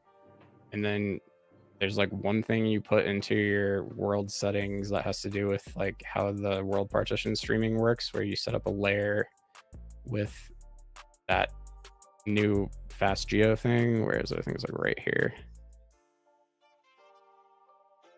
somewhere in here. And that was like kind of the only thing that really had to change. I think it's this runtime partition LH grid thing. And then you have to enable this chaos physics setting, and that's it. And I guess it's working. So I was getting error messages before I had it set up right, and then they went away. So nice. From my understanding too, it's something that's for large complex geometry. So I'm not positive how much it's coming into play necessarily with what we're trying to do with the landscape right now. But if you know anything about our game, it has large complex geometry in these like mega structure things that we're trying to do. So I'm sure we're going to benefit from it there as well. But my main focus now moving forward is just try to get a little bit more perf out of it and make sure I have kind of the landscape LOD settings and HLOD set up the way that I want it to be. And then we're just going hard on PCG foliage pretty much moving forward. I took the grass out in this version right now because our existing grass isn't very good and like doesn't help with the perf much. Yeah. So that'll be one of the first things that goes back. Brightside said big moves forward in optimization. Yeah, that's exactly what we've been working on like really heavily for a few months now. Is so like when we did the trailer last year that we were like, this is a lot closer to what we want the game to ship like, but the problem was like making that real, so that took a lot of time and effort to try to figure out and get to that point and understanding like how to optimize the engine. And that was one of the reasons of moving to 5.6 was like, what can 5.6 do that 5.5 5.4 couldn't do, and all of that. So yeah, really good stuff. We talked about like locking engine versions and stuff last week, so that's why. We saved our trailer level, and I haven't looked at it in so long that it makes me wonder if it still works. So let's find out. Yeah, it was fortuitous, Brightside, and there's a risk, associated with it of like maybe they didn't actually solve our problems, but it looks like Tony investigating, he was like, yeah, this actually fixed a bunch of shit, so this is really good.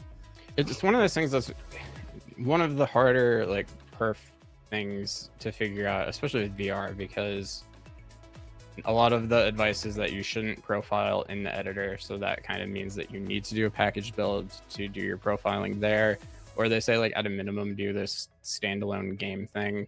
You can't do that with VR though. You can only do VR preview, so you have to package for VR.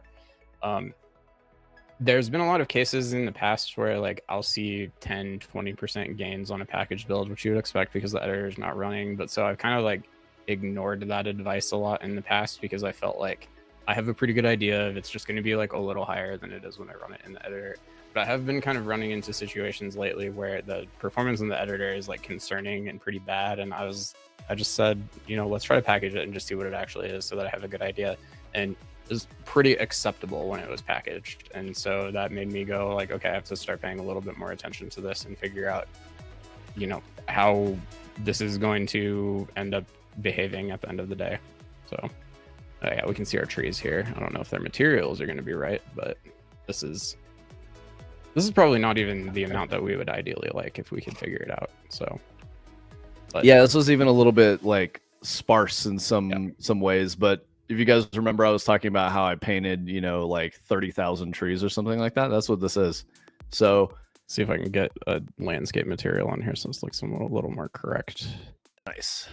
Yeah, it's like all those, trees, bushes, rocks, all that stuff are things that I put in there. No grass. Yeah. Spent a few hours like painting that in, making it look good. There's some other variations lower down where they're like red. that I thought was kind of cool, having different kinds of foliage. So like in the upper, near the timberline, it'll be like pine trees and stuff like that, and then like lower down in the valley areas, more like aspen trees and whatnot, but like not like earth trees, right? Like that's the point. Yeah. They'll probably release the nanite foliage right when you guys need it to. Yeah, dude, fingers crossed. Yeah, that's the hope, is like right about the time that we're really getting deeper into that stuff is when that will come out. So the goal will definitely be to like make this PCG, of course, because one of the problems that we have, especially in this version that isn't world partition, is that if you're over on this side of the level, you can be playing this in VR, and you can be way across the map over here, and because everything is kind of loaded in at all times, if I'm looking this way, it's fine, but I'll turn my head and I'll get to about here where all of those trees are kind of like back in here by this cube and start loading in, and your frame rate just goes to like the 20s or something because it's trying to load all those trees even though you can't see them, and that's where it becomes really problematic. And world partition would probably solve that, but PCG solves it even better. Like you can just kind of have the PCG behave like we're not going to generate anything in this area unless the player is nearby and looking at it. So Tony, can you go to like a top-down view? I just want to show you guys the scale of the map, because if you're looking at these trees are like 30-foot trees in the game. They're really big. So this helps understand, like you guys understand the scale. This of is like the tree row down to the cube right there. Yep, it's just So this little tiny corner of the little map thing right here. So if you remember showing you the normal cube in the map last week, that actually is over here. So you can see how far away they are from each other. And if I were to skate that, it'd probably take me like 15 minutes or something. Yeah. I can do that while you're talking. I'm going to go skate around and we'll show them how big it is. We'll start. Yeah, no worries, I'll dude. start at the top of where the trees are and I'll go to where the big cube should be. None of that is going to be in this level as I'm playing, but you'll get to see it. So. Yeah, hopefully the perf is okay with the trees. Oh no, I'm going back to world. Oh, the other map. Yeah, just to show the distance. Yeah, good call. And I'll skate around with the day-night cycle changing. It'll look cool. So that's what's I think really neat about Hyperskate and like the scale of the map. That's very, very hard to convey without playing it yourself. So PCG is greater than world partition, is greater than draw distances. I mean, they're all kind of like related to each other. Or did you mean like PCG with world partition and draw distances being considered? Yeah, it's kind of two different things, because world partition is streaming things in and out based on your location in this grid right here that's represented on this map. And vaguely, if you're in this square is loaded in, and then the stuff that's outside of your square is either not loaded in or is represented by an HLOD in a lot of cases if you like do want to see it and not have it necessarily be loaded in.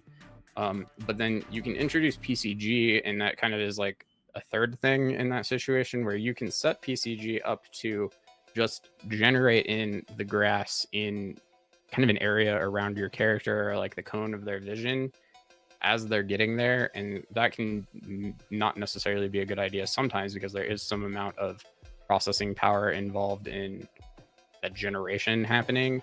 But you can use PCG also to like do a generation in the editor, and then it's like static from that point forward, but you could hit regenerate if you don't like the generation you got or something. So you kind of end up mixing all of these techniques together, and then you could take that generation that you did in the editor that's static, make it into an HLOD. You can make it dynamic so that it only generates when the character is near it, and you start kind of like mixing these techniques together to get the performance where you need it. Yeah, and the thing that Tony was talking about, the cone in front of the player, that's I think that's older technology. At least it used to be called frustrum culling. Frustrum culling. Yep. And it's basically like you've got, your viewport, and stuff is being loaded in above, below, and to the sides of the field of view that the player has. And then inside that is a tighter field that is only displayed to the player. So if you look at frustrum culling, this is the coolest visualization of frustrum culling. Yeah, there you go. Horizon Zero Dawn, that Perfect. You can see really just like the entire level is unloaded outside of the cone of vision, because you don't need it. Nobody can see it. Yep. So that's what happens. That's the really cool shit about this technology. And to be fair, Unreal is frustrum culling by default, turned on automatically. Anything I'm not looking at is like being it's a little magic under the hood. You could write your own system to do it, but it does do some level of like not using rendering resources on things you're not looking at. But as I was just explaining to you guys, it's not perfect. If I'm in a normal level and I look through a bunch of mountains, the frustrum culling still thinks I can see the trees because it doesn't know about the mountains, basically, because it's not that advanced. So Yeah, so you have to mix all these things together. That's the technology. So we were talking about like the steps to making a game, right? You start with intrinsic fun and you don't need art at that point. You can use very basic shapes and you go like, is this fun? Are we having a good time? And then you start to like understand the tech pipeline to achieve the vision. That's where we've been for, last several months as Tony's figuring all this stuff out, because we knew that we wanted these trees. We wanted this foliage. It just brought so much more life to the game. This is not an accurate representation of what it'll look like when it ships, because we're using, I've been telling you guys we need an artist for a long time, or like an art champion. And that's what will move it to the next level, right? So we're figuring out the technology for what we can accommodate, setting some performance benchmarks, saying like, this will work, this won't work. Here's how we can scope this part of it and execute on that. But yeah, that's the whole point of doing all of this stuff and figuring it out, is to get to that vision that we want to ship. Yeah, and you can see like you just talk. I'm just gonna skate. I'm starting in the trailer location. It just got dark, so it's a little hard to tell. But I'm just gonna skate across the map to where that cube is. It's gonna take me a while, but we'll see kind of how that looks. So nice. Yeah. So I don't remember what I was gonna say. I was gonna say some shit about trees and rocks. Oh, the grass. So you could tell when the sun was up that the lack of grass really took a lot of depth out of the landscape and the terrain.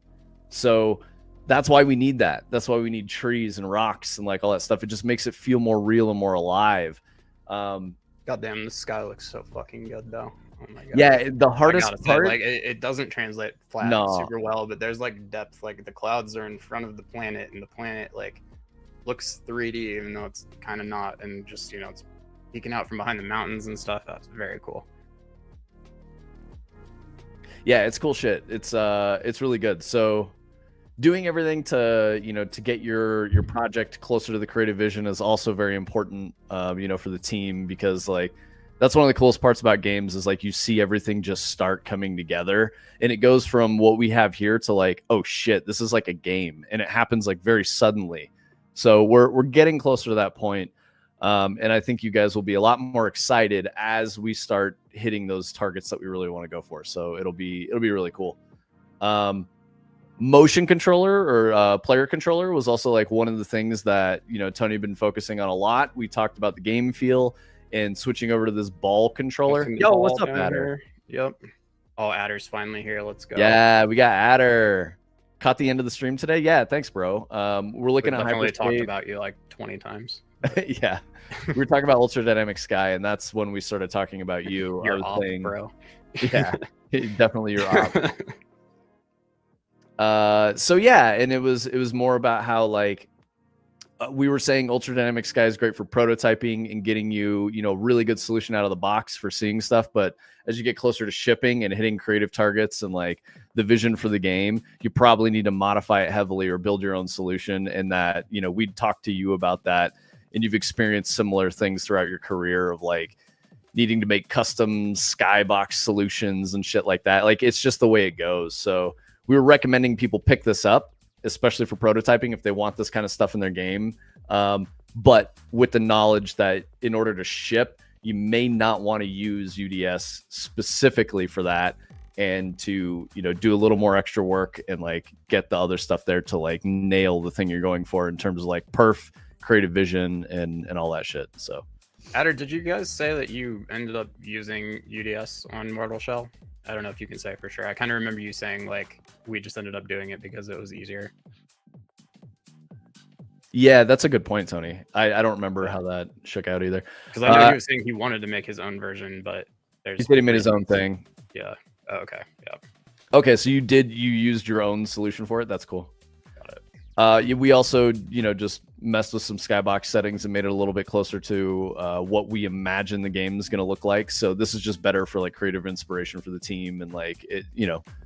Tony's loving it. I'm excited to check it out too, and yeah, it's really cool shit. So Yeah, I think the actual stuff we want to ship with is going to look very different from this, but thematically it'll be kind of similar.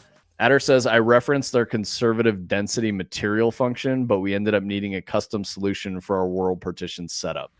There you go. Yep. That's very cool, man. Yeah, guys. So I'm like beelining right now. Still haven't made it to my destination. Just to give you a good idea. If I had to take like not over the tops of mountains paths, I probably wouldn't even be halfway right now. But... Yep. Yeah, so you guys are getting a much better sense of scale now. I mean, day-night has changed 3 times now. Yep, it's a 2-minute cycle for a full day. So yeah, you still can't even see Giant Cube on the horizon. I mean, it's not here, but you wouldn't be able to if it was. So. Oh, right. I forgot. This is the world partition map. Yeah. Yeah, we got clouds, we got aurora. We want weather. Again, the execution of like the weather is going to be something specific that I don't want to mention. But yeah, because of spoilery type shit. But yeah, weather will be a part of it, which I think is really cool. Yeah, all this stuff that we want to get in here. We were talking about how we've been spending a lot of time figuring out tech pipeline and optimization to make sure that we can still hit perf targets. The reason why that matters, especially in VR, is for comfort. The lower your frame rate gets in VR, the more it'll make you feel sick and like just kind of mess you up as a player. So yeah, we want our targets are 90 FPS or something like that. 90 minimum, yeah, ideally 120. Yeah. If you want weather, UDS. If you want weather, UDS UDW is great for that with optimizations. Saves a lot of time building custom data assets and hooking up 500 parameters in multiple systems. Yeah. We were showing it off a little bit before you got here. I find it really annoying if you have UDS in your level and you just want to like add ultra dynamic weather to the level to try it out. If you delete the ultra dynamic weather, then it just like stays there anyways, which is really annoying. But yeah. Okay, so we should be at Cube in this valley now, if it were there. So I'm about there now, beelining straight. Yeah, so Tony's just showing the scale of the map. We did we showed off the trailer area that we built in the non-world partition map, did a top-down view, showed that it was like 10% of the map, and then Tony hopped in VR and rode from the start of that all the way down to another location. So it literally takes like, 5 to 10 minutes to get over there. I rode from the west edge of the map, and I'm almost to the east edge of the map. I'd still have to go for a little bit. The cube is kind of right in front of this mountain to my left, though, generally. So it would be about somewhere out in this area, general area. Yeah, there's that mountain that we would do the run up to the ramp on. Yep, exactly. So yeah, Giant Cube would be like right out here, right in this I'm kind area. of in like the bottom, southeast corner of the map right now. We can kind of we'll go north now while we're talking. Nice. Oh, that sunrise looks so good. The biggest element missing from UDW is a config ini to opt out of always loaded assets that eat a ton of perf and memory, like references to volumetric cloud libraries, even if you're using a 2D sky. I gotcha. That's great to know. Oh, interesting. So that's like stuff that's getting included in your package build, even if you're not using it. Yeah. Yep. I've been running into some stuff like that recently. With this entire project was built pretty heavily on the back of the VR expansion plugin because I wasn't sure exactly what we were going to need at first, and it just kind of gives you like a real easy locomotion and motion control setup and stuff. But this new controller that we're using doesn't use almost anything from the VR expansion plugin. The only thing it does is the motion controllers right now, but it's mostly just because I haven't rewritten them yet, and I just ported the old ones back over. But I've just been running into super annoying stuff with trying to package the build where it wants to include like the full Unreal mannequins just because they exist in the VR expansion plugin content and are like referenced by something that I'm not even using. So I'm trying to clean our project up a lot to get rid of a lot of stuff like that.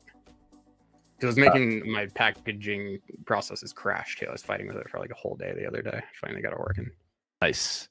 Brightside was asking Adder if there were any clouds that he was staring at that looked like me or you. So, I mean, yeah, like a little bit of pareidolia, right? We hope Adder dreams of us. We dream of Adder. We also dream of you, Brightside. I estimated a week worth of labor to strip down UDS UDW, and we opted to just build something custom at that point. Okay, I got you.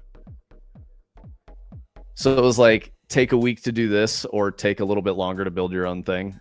Yeah. Yeah, that's a really good example of how the fuck were we talking about? Hightail and how they spent like 10 years on stuff. Yeah, it's like that. I think it's weird for me to see that because it makes me think like that was just inexperience, and these guys had the windfall of like, we got the support, we got the funding, we got these, big players backing us up, but they didn't know how to manage their own project. Like it's crazy to work on something for like 6 years, 7 years, and then be like, we got to change our engine now. Like that's too much time. I think we've also talked about like cultural inflection points. When you get outside of 3 years, like memes and shit don't make sense anymore. Whatever time period you're talking about is no longer relevant culturally. So having a development cycle that's like a decade long is just a miss. It's just not going to work. And in software development too, there's this, I don't know, like wisdom, kind of like urban legend type shit about rebuilding your software in a new stack because you don't like the decisions that you made before, and how there's like never in the history of time actually been a good example of that being a good idea. And some people will manage to pull it off successfully, but they'd probably tell you not to do it even if you ask them. And it's just something, especially as a software developer, that I think is worth knowing. And most people have probably experienced it once or twice, because I think we all kind of get into these places where you've built a piece of legacy software for a couple of years and then you learn a new way to do it, or you just kind of like are so hyper familiar with all of the downsides and pitfalls to the thing that you built that you're like, man, if I could just start over from scratch with like this other thing that I think is way better, I would not make any of the same mistakes. It would be really fast. I have like this good example to follow. I've done this 100 times, and it's never ever going to pan out the way that you think it is, and it's always a bad idea. And I've talked to Vince about this a lot. Like even with Unreal, when stuff goes wrong historically, it's always kind of been my go-to to just like nuke the project, migrate things over, start with a fresh one that doesn't have whatever weird problem you can't solve in it anymore, and keep going. And my personal rule with Hyperskate is I'm not allowed to do that. I have to keep using this project, and when it has a problem, I have to figure out how to fix it.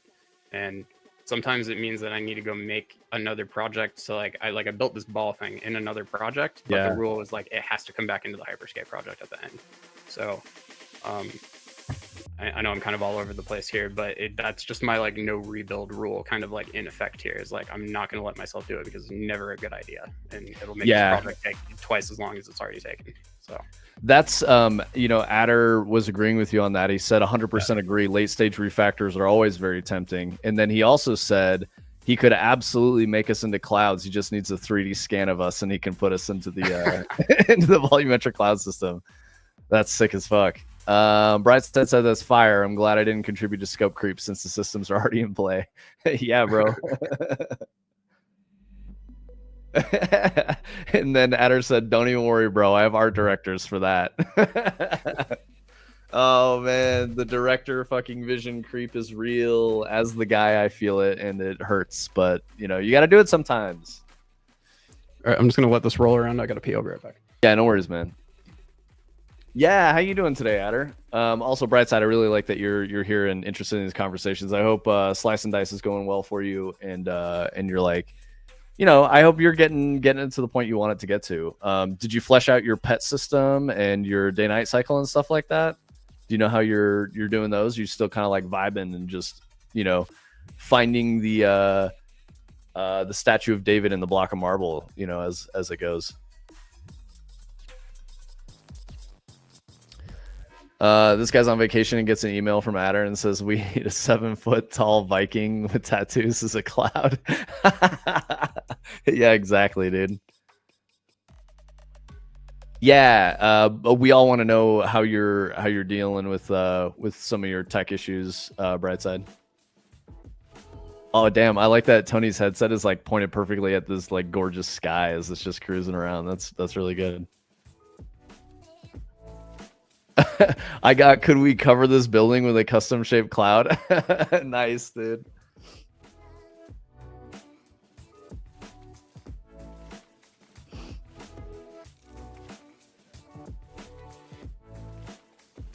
Man, I'm really glad that we made these skybox changes. This was kind of a last minute thing. I haven't even gotten in there and like checked it out yet myself. I think we did it yesterday afternoon, kind of late. So yeah, and then we hop into the stream early in the morning today. Yeah, this is UDS. We just fucked with a bunch of settings and put some like wacky things in there that were kind of like, you know, sci-fi space adjacent, just to feel the vision a little bit more while you're playing the game. So this is a pretty cool change. You know, we probably sat there for like 2 hours just fucking with settings yesterday. Yeah, I think it's gonna be cool. One thing I'm not super crazy about is we still have the moon in there because like that's you know, a light that works and like does shit. I don't want it to be like a moon, the Earth's moon. I don't want it to be Luna, I should say. Sol looks okay during the day cycle. But again, that's not exactly what we want to do. We want to do some different things. The LED and time of day got replicated and works for what it is, but it's pretty much out of the box, bare bones. The sky is giving me imposter syndrome. Bro, don't like Brightside, don't feel that way, man. We all, I guarantee you, Adder has felt imposter syndrome through long swaths of his career. I did too. Even, you know, like Tony has felt it too. Like it's very normal, man. It's like the Dunning-Kruger effect, right? The more you know about something, the more you understand that you don't know enough, and it becomes like really scary and daunting about how the fuck you're going to accomplish something, right? So it's very normal. We all feel that way, and it's because we're all trying to do something crazy. You doubt yourself and you're like, oh man, what if people fucking hate this? Am I an idiot? Like, are they going to hate me? Because you're connected to your work, right? So yeah. Adder, you also missed. We had a long conversation about Stop Killing Games movement this morning, and I'd like to hear your thoughts on it because it seems like we were pretty divided in chat. Tony and I agree that like it's not good to legislate these things, but we would like to have games around. So I want to know what your take is on it too. Some people in chat were very strongly opposed to our perspective on it too. They were like, "Nah, man, I should be able to just have the thing that I bought forever." Adder says, every day I remind myself I'm doing something right because I haven't been fired yet.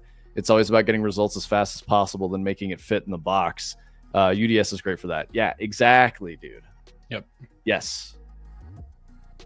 Yeah, and Brightside, to be fair, like, you know, we said similar things about Slice and Dice last week, but it's like I don't even know if UDS is necessarily a right fit for Slice and Dice because I don't think the sky plays a major role in what you've got going on. So like save your everything for something else. Adder, it's the opposite. The Stop Killing Games movement is lobbying the EU to regulate games so that if an online service game is taken offline, that it is open sourced and given to, you know, public domain so that people can continue to play their game even after it's been like, you know, the studio shuttered and all that stuff. Basically, it requires that, like, it would require that studios have an end of life plan in place for anything with an online component. That would effectively mean that they need to open source their IP. Yeah, something like that. Yeah.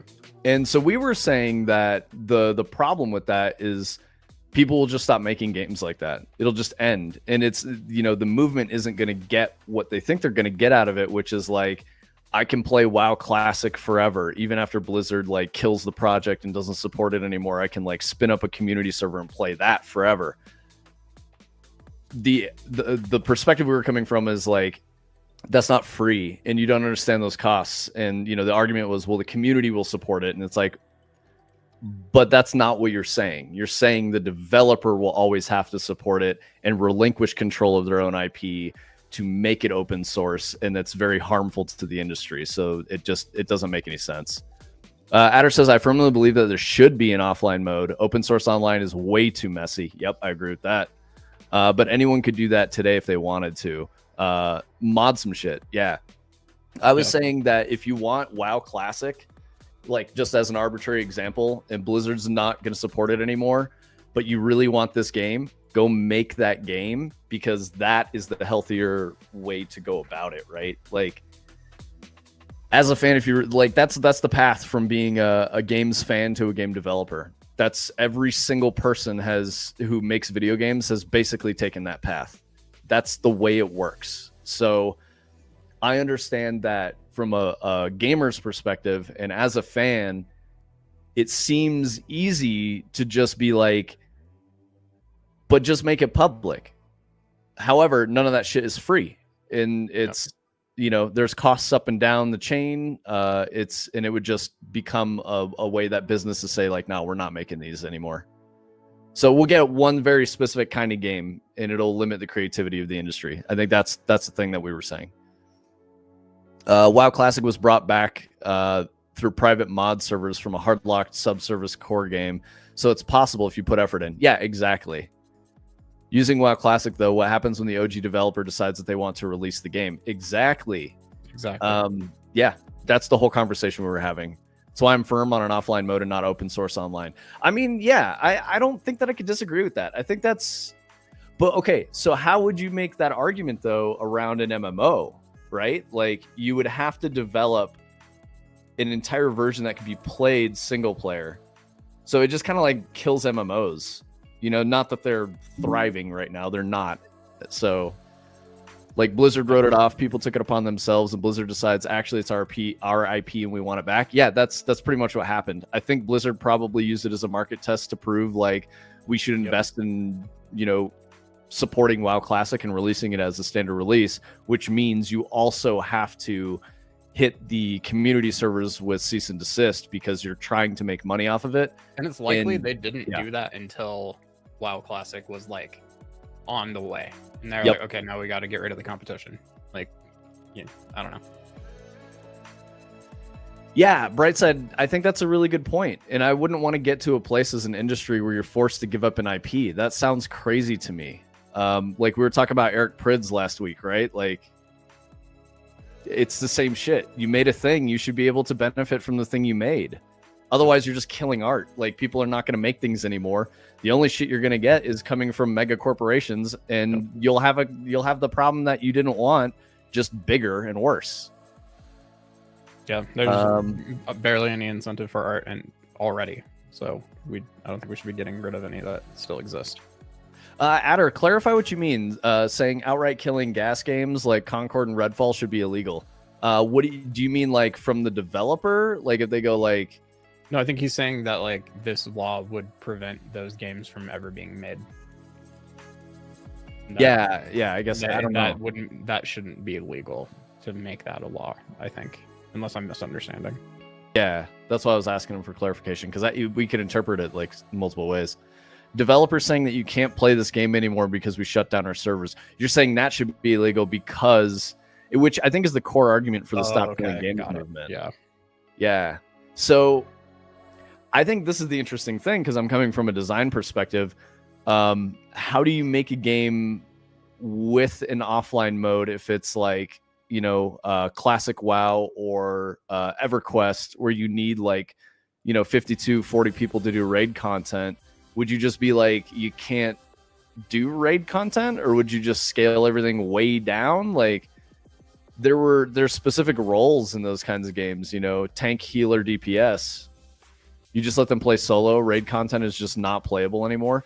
But isn't that the slippery slope, right? Like, wouldn't people get really mad about that next and move the goalpost? Add NPCs to fill other players? Yeah. Battlefield has done that. But think about the development costs, to write like, AI that would do it. You could sit here and make so many edge cases that I think would make this a very hard thing to implement. Like, I just had the thought, like, how do you apply this to Destiny content vaulting? Yeah. Like, it would just mean that, like, either Destiny is a 500 gig game, or they have to, like, do something that, like, means that, like, they just stop making new shit because the game has gotten too big and they're not legally allowed to remove the old shit or something. Like, I know people are very unhappy about the fact that they did that, but like they, I think, kind of had a reason that was mostly just around the size of the game files. But Yeah, I think the Destiny content vault is sort of a borderline egregious version of that like interpretation. That I think is bad. I don't think you should have released content in a live service game that is no longer available. I think that's really weird. It was obviously a very risky and contentious choice. Pretty much nobody liked it. So it was healthier for the developer because they had a smaller base of things that they needed to maintain and push into the live game, but it wasn't better for the player. Yeah. I wanted to read what Omni said. I definitely think if the developer decides to shut down the servers, they should release the servers so the community can still play. Omni, who's going to pay for that?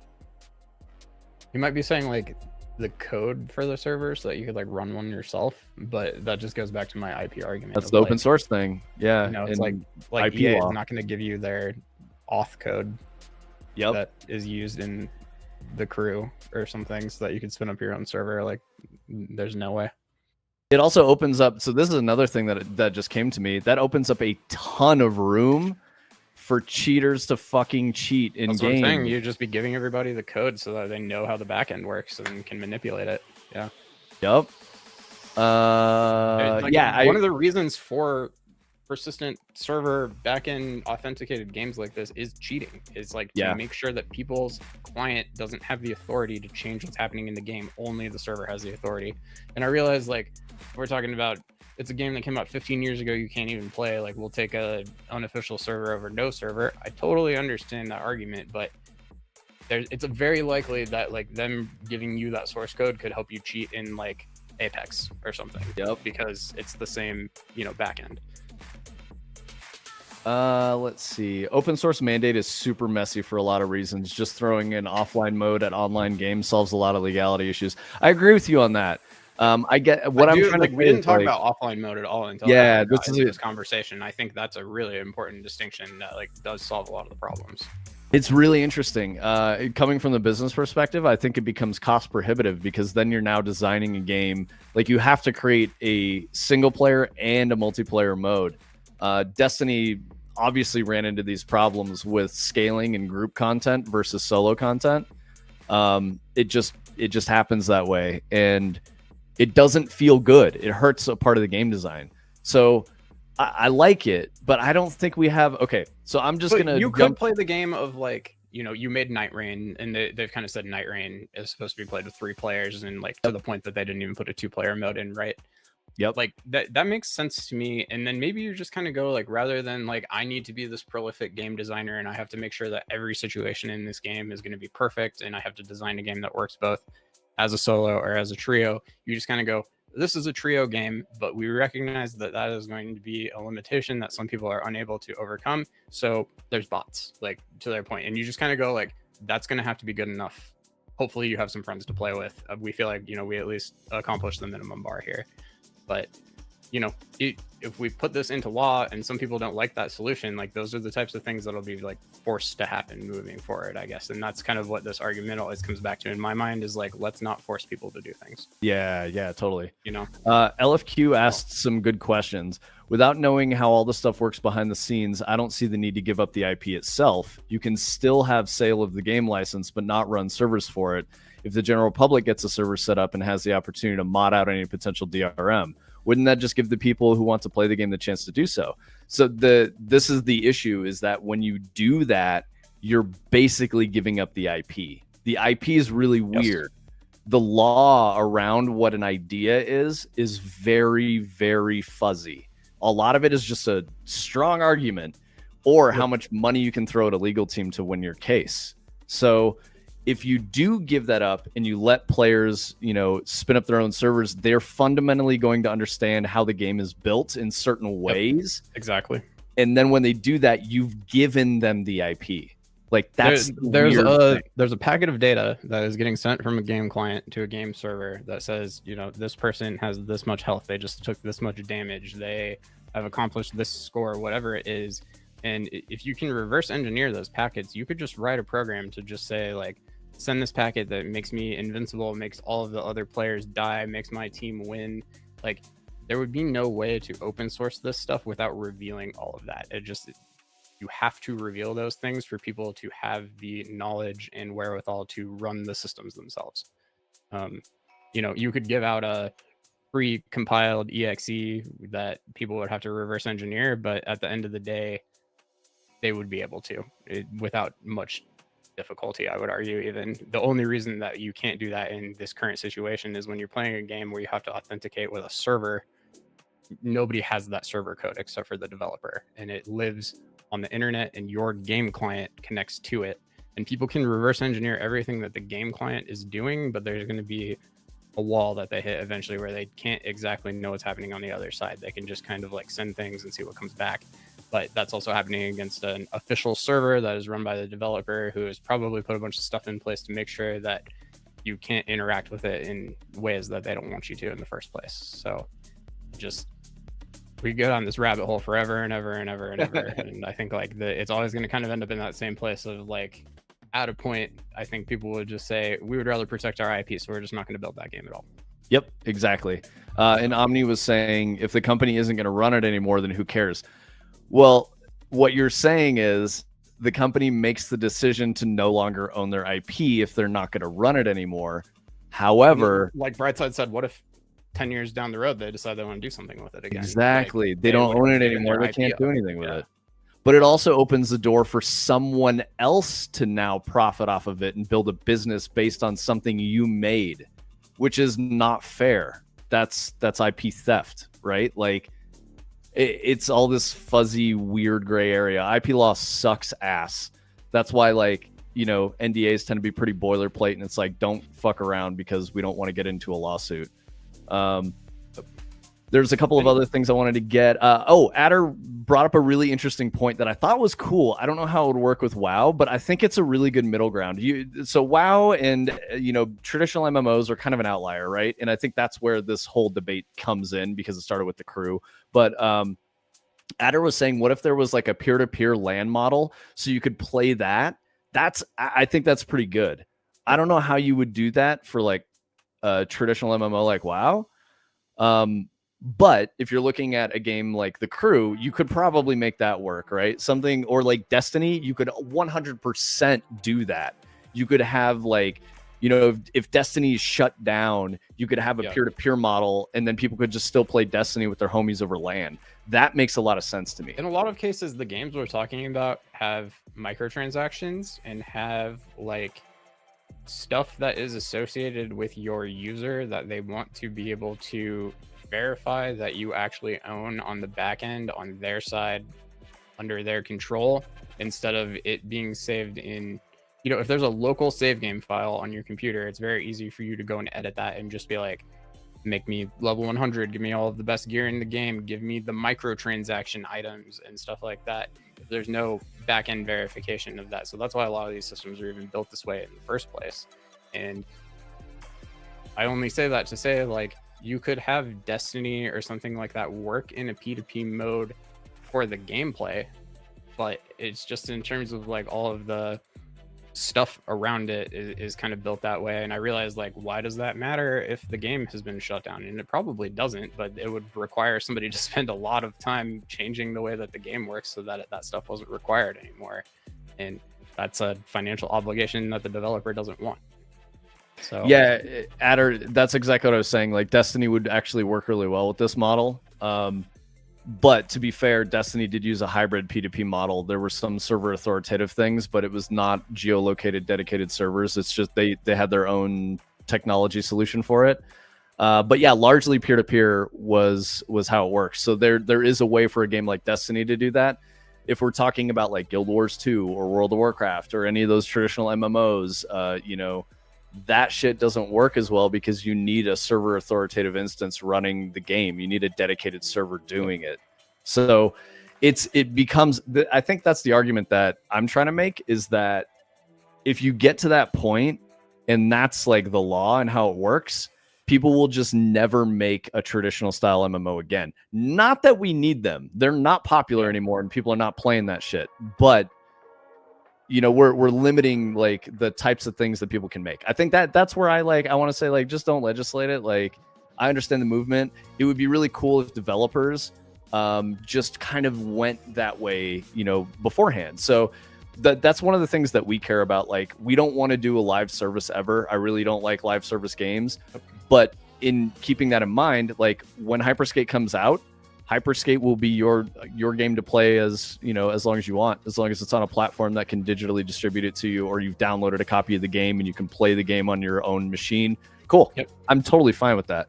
And I mean, like our multiplayer handshaking right now relies on Steam, just because that's like an easy way to do it, and it just kind of works. But it goes back to, there's a thing called handshaking that happens with multiplayer, where I am wanting to start a multiplayer session and Vince wants to join it, and over Steam you just like send an invite on the friends list, and then they magically join your game, and that's awesome, and everybody loves that. If you know anything about networking and all of that, like try to just like work through in your brain what's probably happening during that situation. There's a lot of shit, like our computers being networked together directly via IP.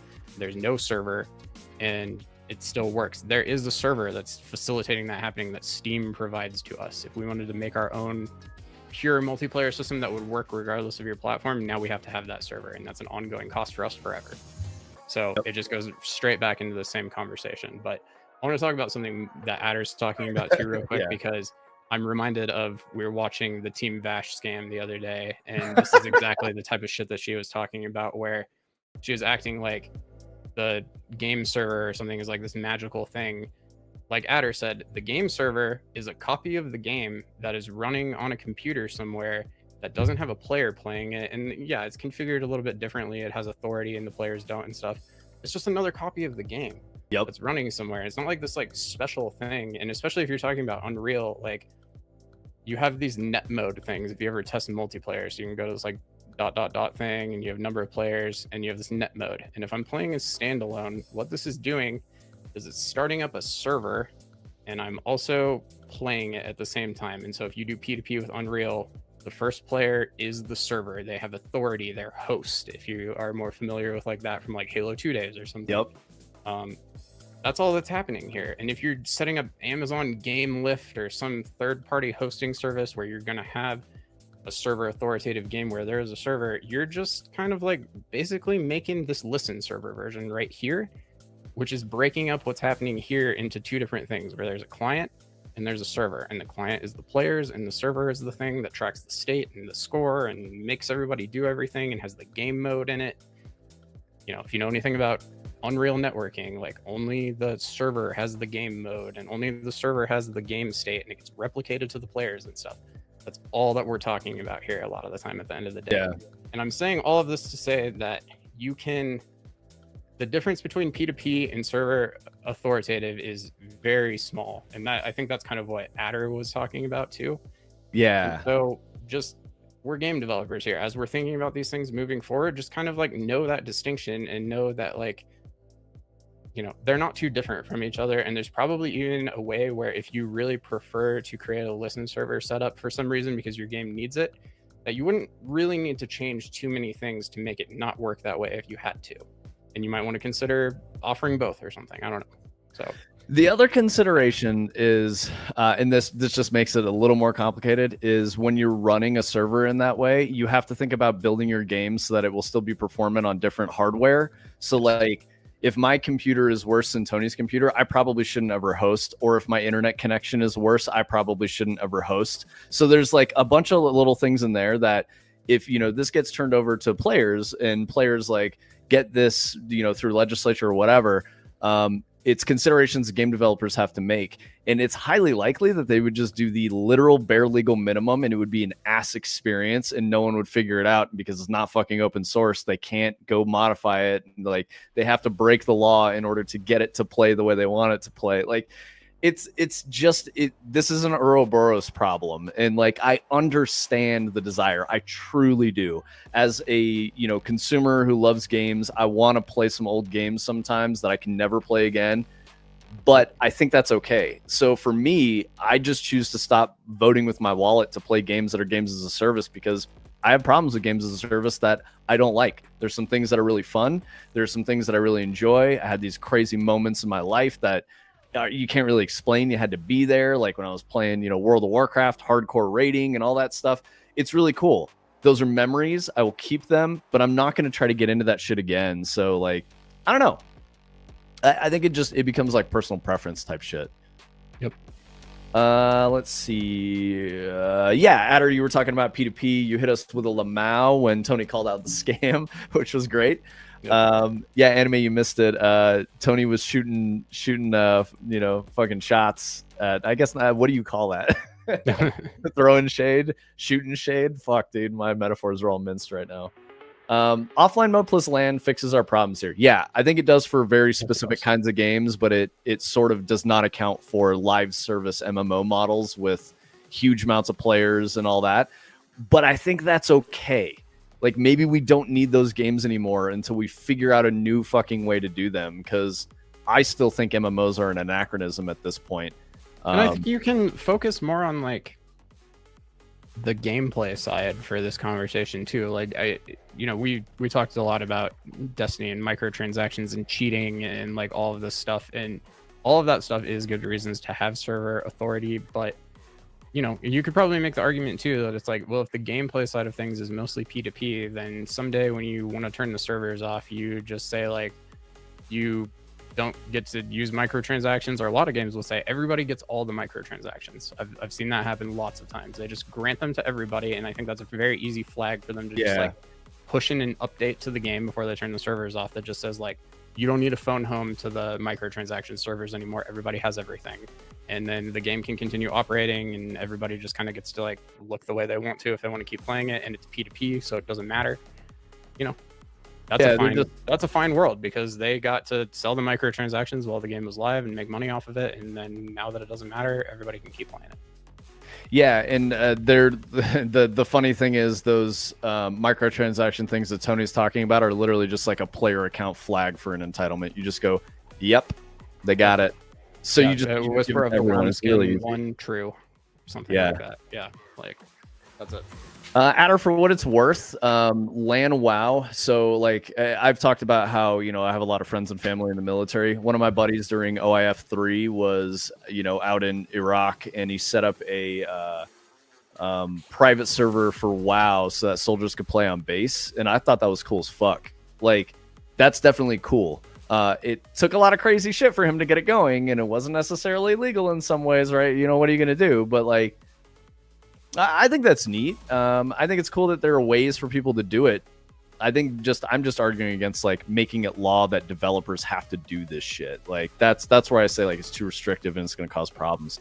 So I think just as a community of developers, as people who make these things, we should just consider what that means in the future and like what we're going to do, for the products we make. That's why like Fractal Grove is making stuff that's a box product, not a live service. You buy it, you get to play it. You can play it as long as you want. You'll always have a digital copy of it as long as it's supported on a platform and not kicked off, shit like that. So that's where we're going with it, but not everyone's doing that. And I understand like the desire to be like, well, I can't play my favorite game anymore. And I feel like it was taken away from me because it had to go offline because it was a game. We're like explicitly anti things that we have to maintain. So yes, that's never going to be a direction that we go with it. I'll tell you that.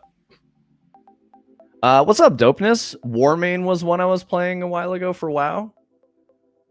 Interesting. I don't know what Warmane is. Is it? Did you mean Warframe? Like another community, like thing. Oh yeah, it's a private server. Sick. Okay, yeah. See, like WoW private servers are pretty ubiquitous. There's a ton of them. So I guess I don't understand the argument here. Like people have already figured these things out. Like why force people to do it? And again, like Tony was saying, the entire movement came from people who wanted to play the crew, and EA shut the servers down and they were mad that they couldn't play it anymore. So it's like one specific game, but there's so many edge cases and so much nuance and difference that like, I don't think you can make a blanket solution, and it's just going to get bad if we start involving governments. So we should just avoid that shit if we can, but I don't know, guys. It's hard. Yep. And we could probably, to your point, Tony, we could talk about this shit forever. Yep. I feel like I could almost argue both sides of it forever, even. It's like, yeah. I don't feel like super strongly one way or the other. I can definitely see both sides of the argument, but I also, because of that, feel like it just doesn't have a good solution, and I don't really know what it should be. And that makes me kind of go like the libertarian direction on it, which is just like stay the fuck out of everybody's way, because there's no good solution. So just don't do it.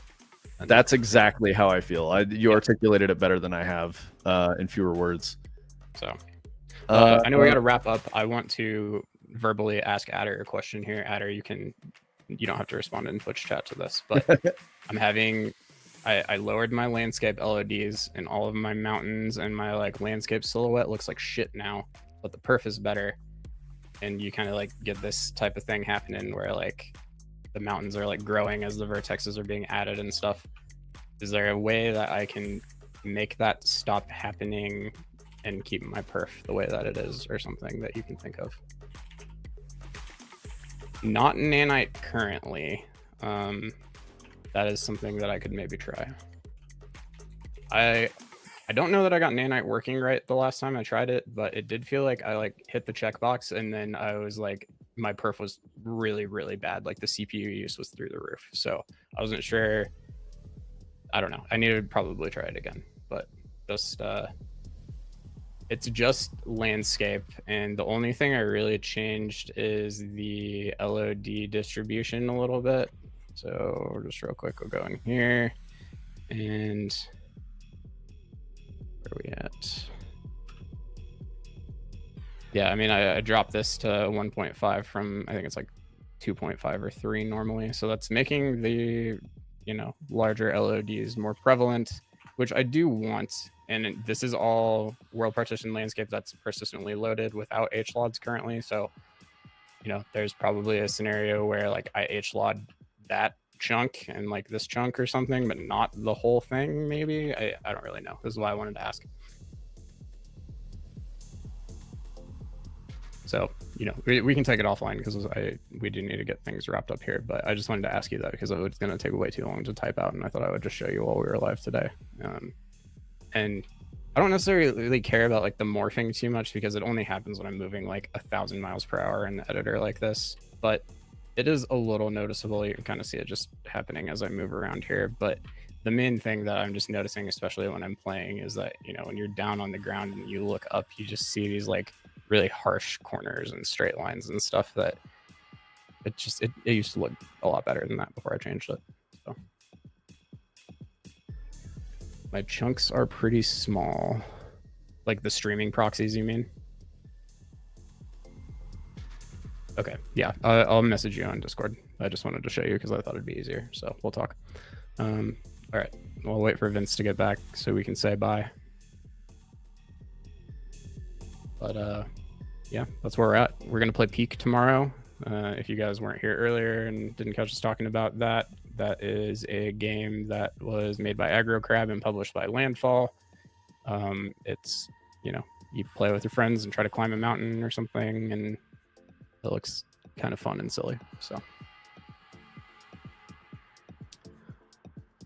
but yeah, so make sure you come through for that. I think Josh/Anime Figurines is going to be playing with us, and I'm looking forward to it. Hell yeah! About this term friend swap that people have kind of coined for games like this recently, that I think is fairly appropriate. Just kind of refers to the fact that like the fun of the game is playing it with your friends, and that your reward is that you get to play more with your friends, and there's not necessarily a point to it. Seems like an okay definition, maybe a little derogatory, but yeah, I think slop is a little mean, but yeah, I think it's. And to be fair, the person who was talking about it was saying Peak is not friend slop. It's what they say friend like, which is a game like a friend slop, but that actually has like a point and a goal that you accomplish together. So I guess Peak falls more into that. Adder glorp goes in the mug. Yeah, glorp goes in the mug, dude. All right. Yeah. You guys are awesome. We'll see you tomorrow. We'll see you guys tomorrow. Thank you for coming through. You guys are awesome. OSHA Anime with a Wilder badge. So, yeah, dude. Nice. He is him. You're him, bro. Josh was definitely him last night. I saw it. Yo, Adder said someone buy that mattress. Oh my god, dude, no. Oh shit, you guys are wild. Yep. All right. We love you guys. Yes, we will see you tomorrow. We hope you guys have a great rest of your day. Thank you so much for participating in a potentially, an obviously contentious conversation. I thought it was really fun. So even if we disagreed, I appreciate you guys being here for that. Later, y'all. All right. Bye, everybody. Have a good one.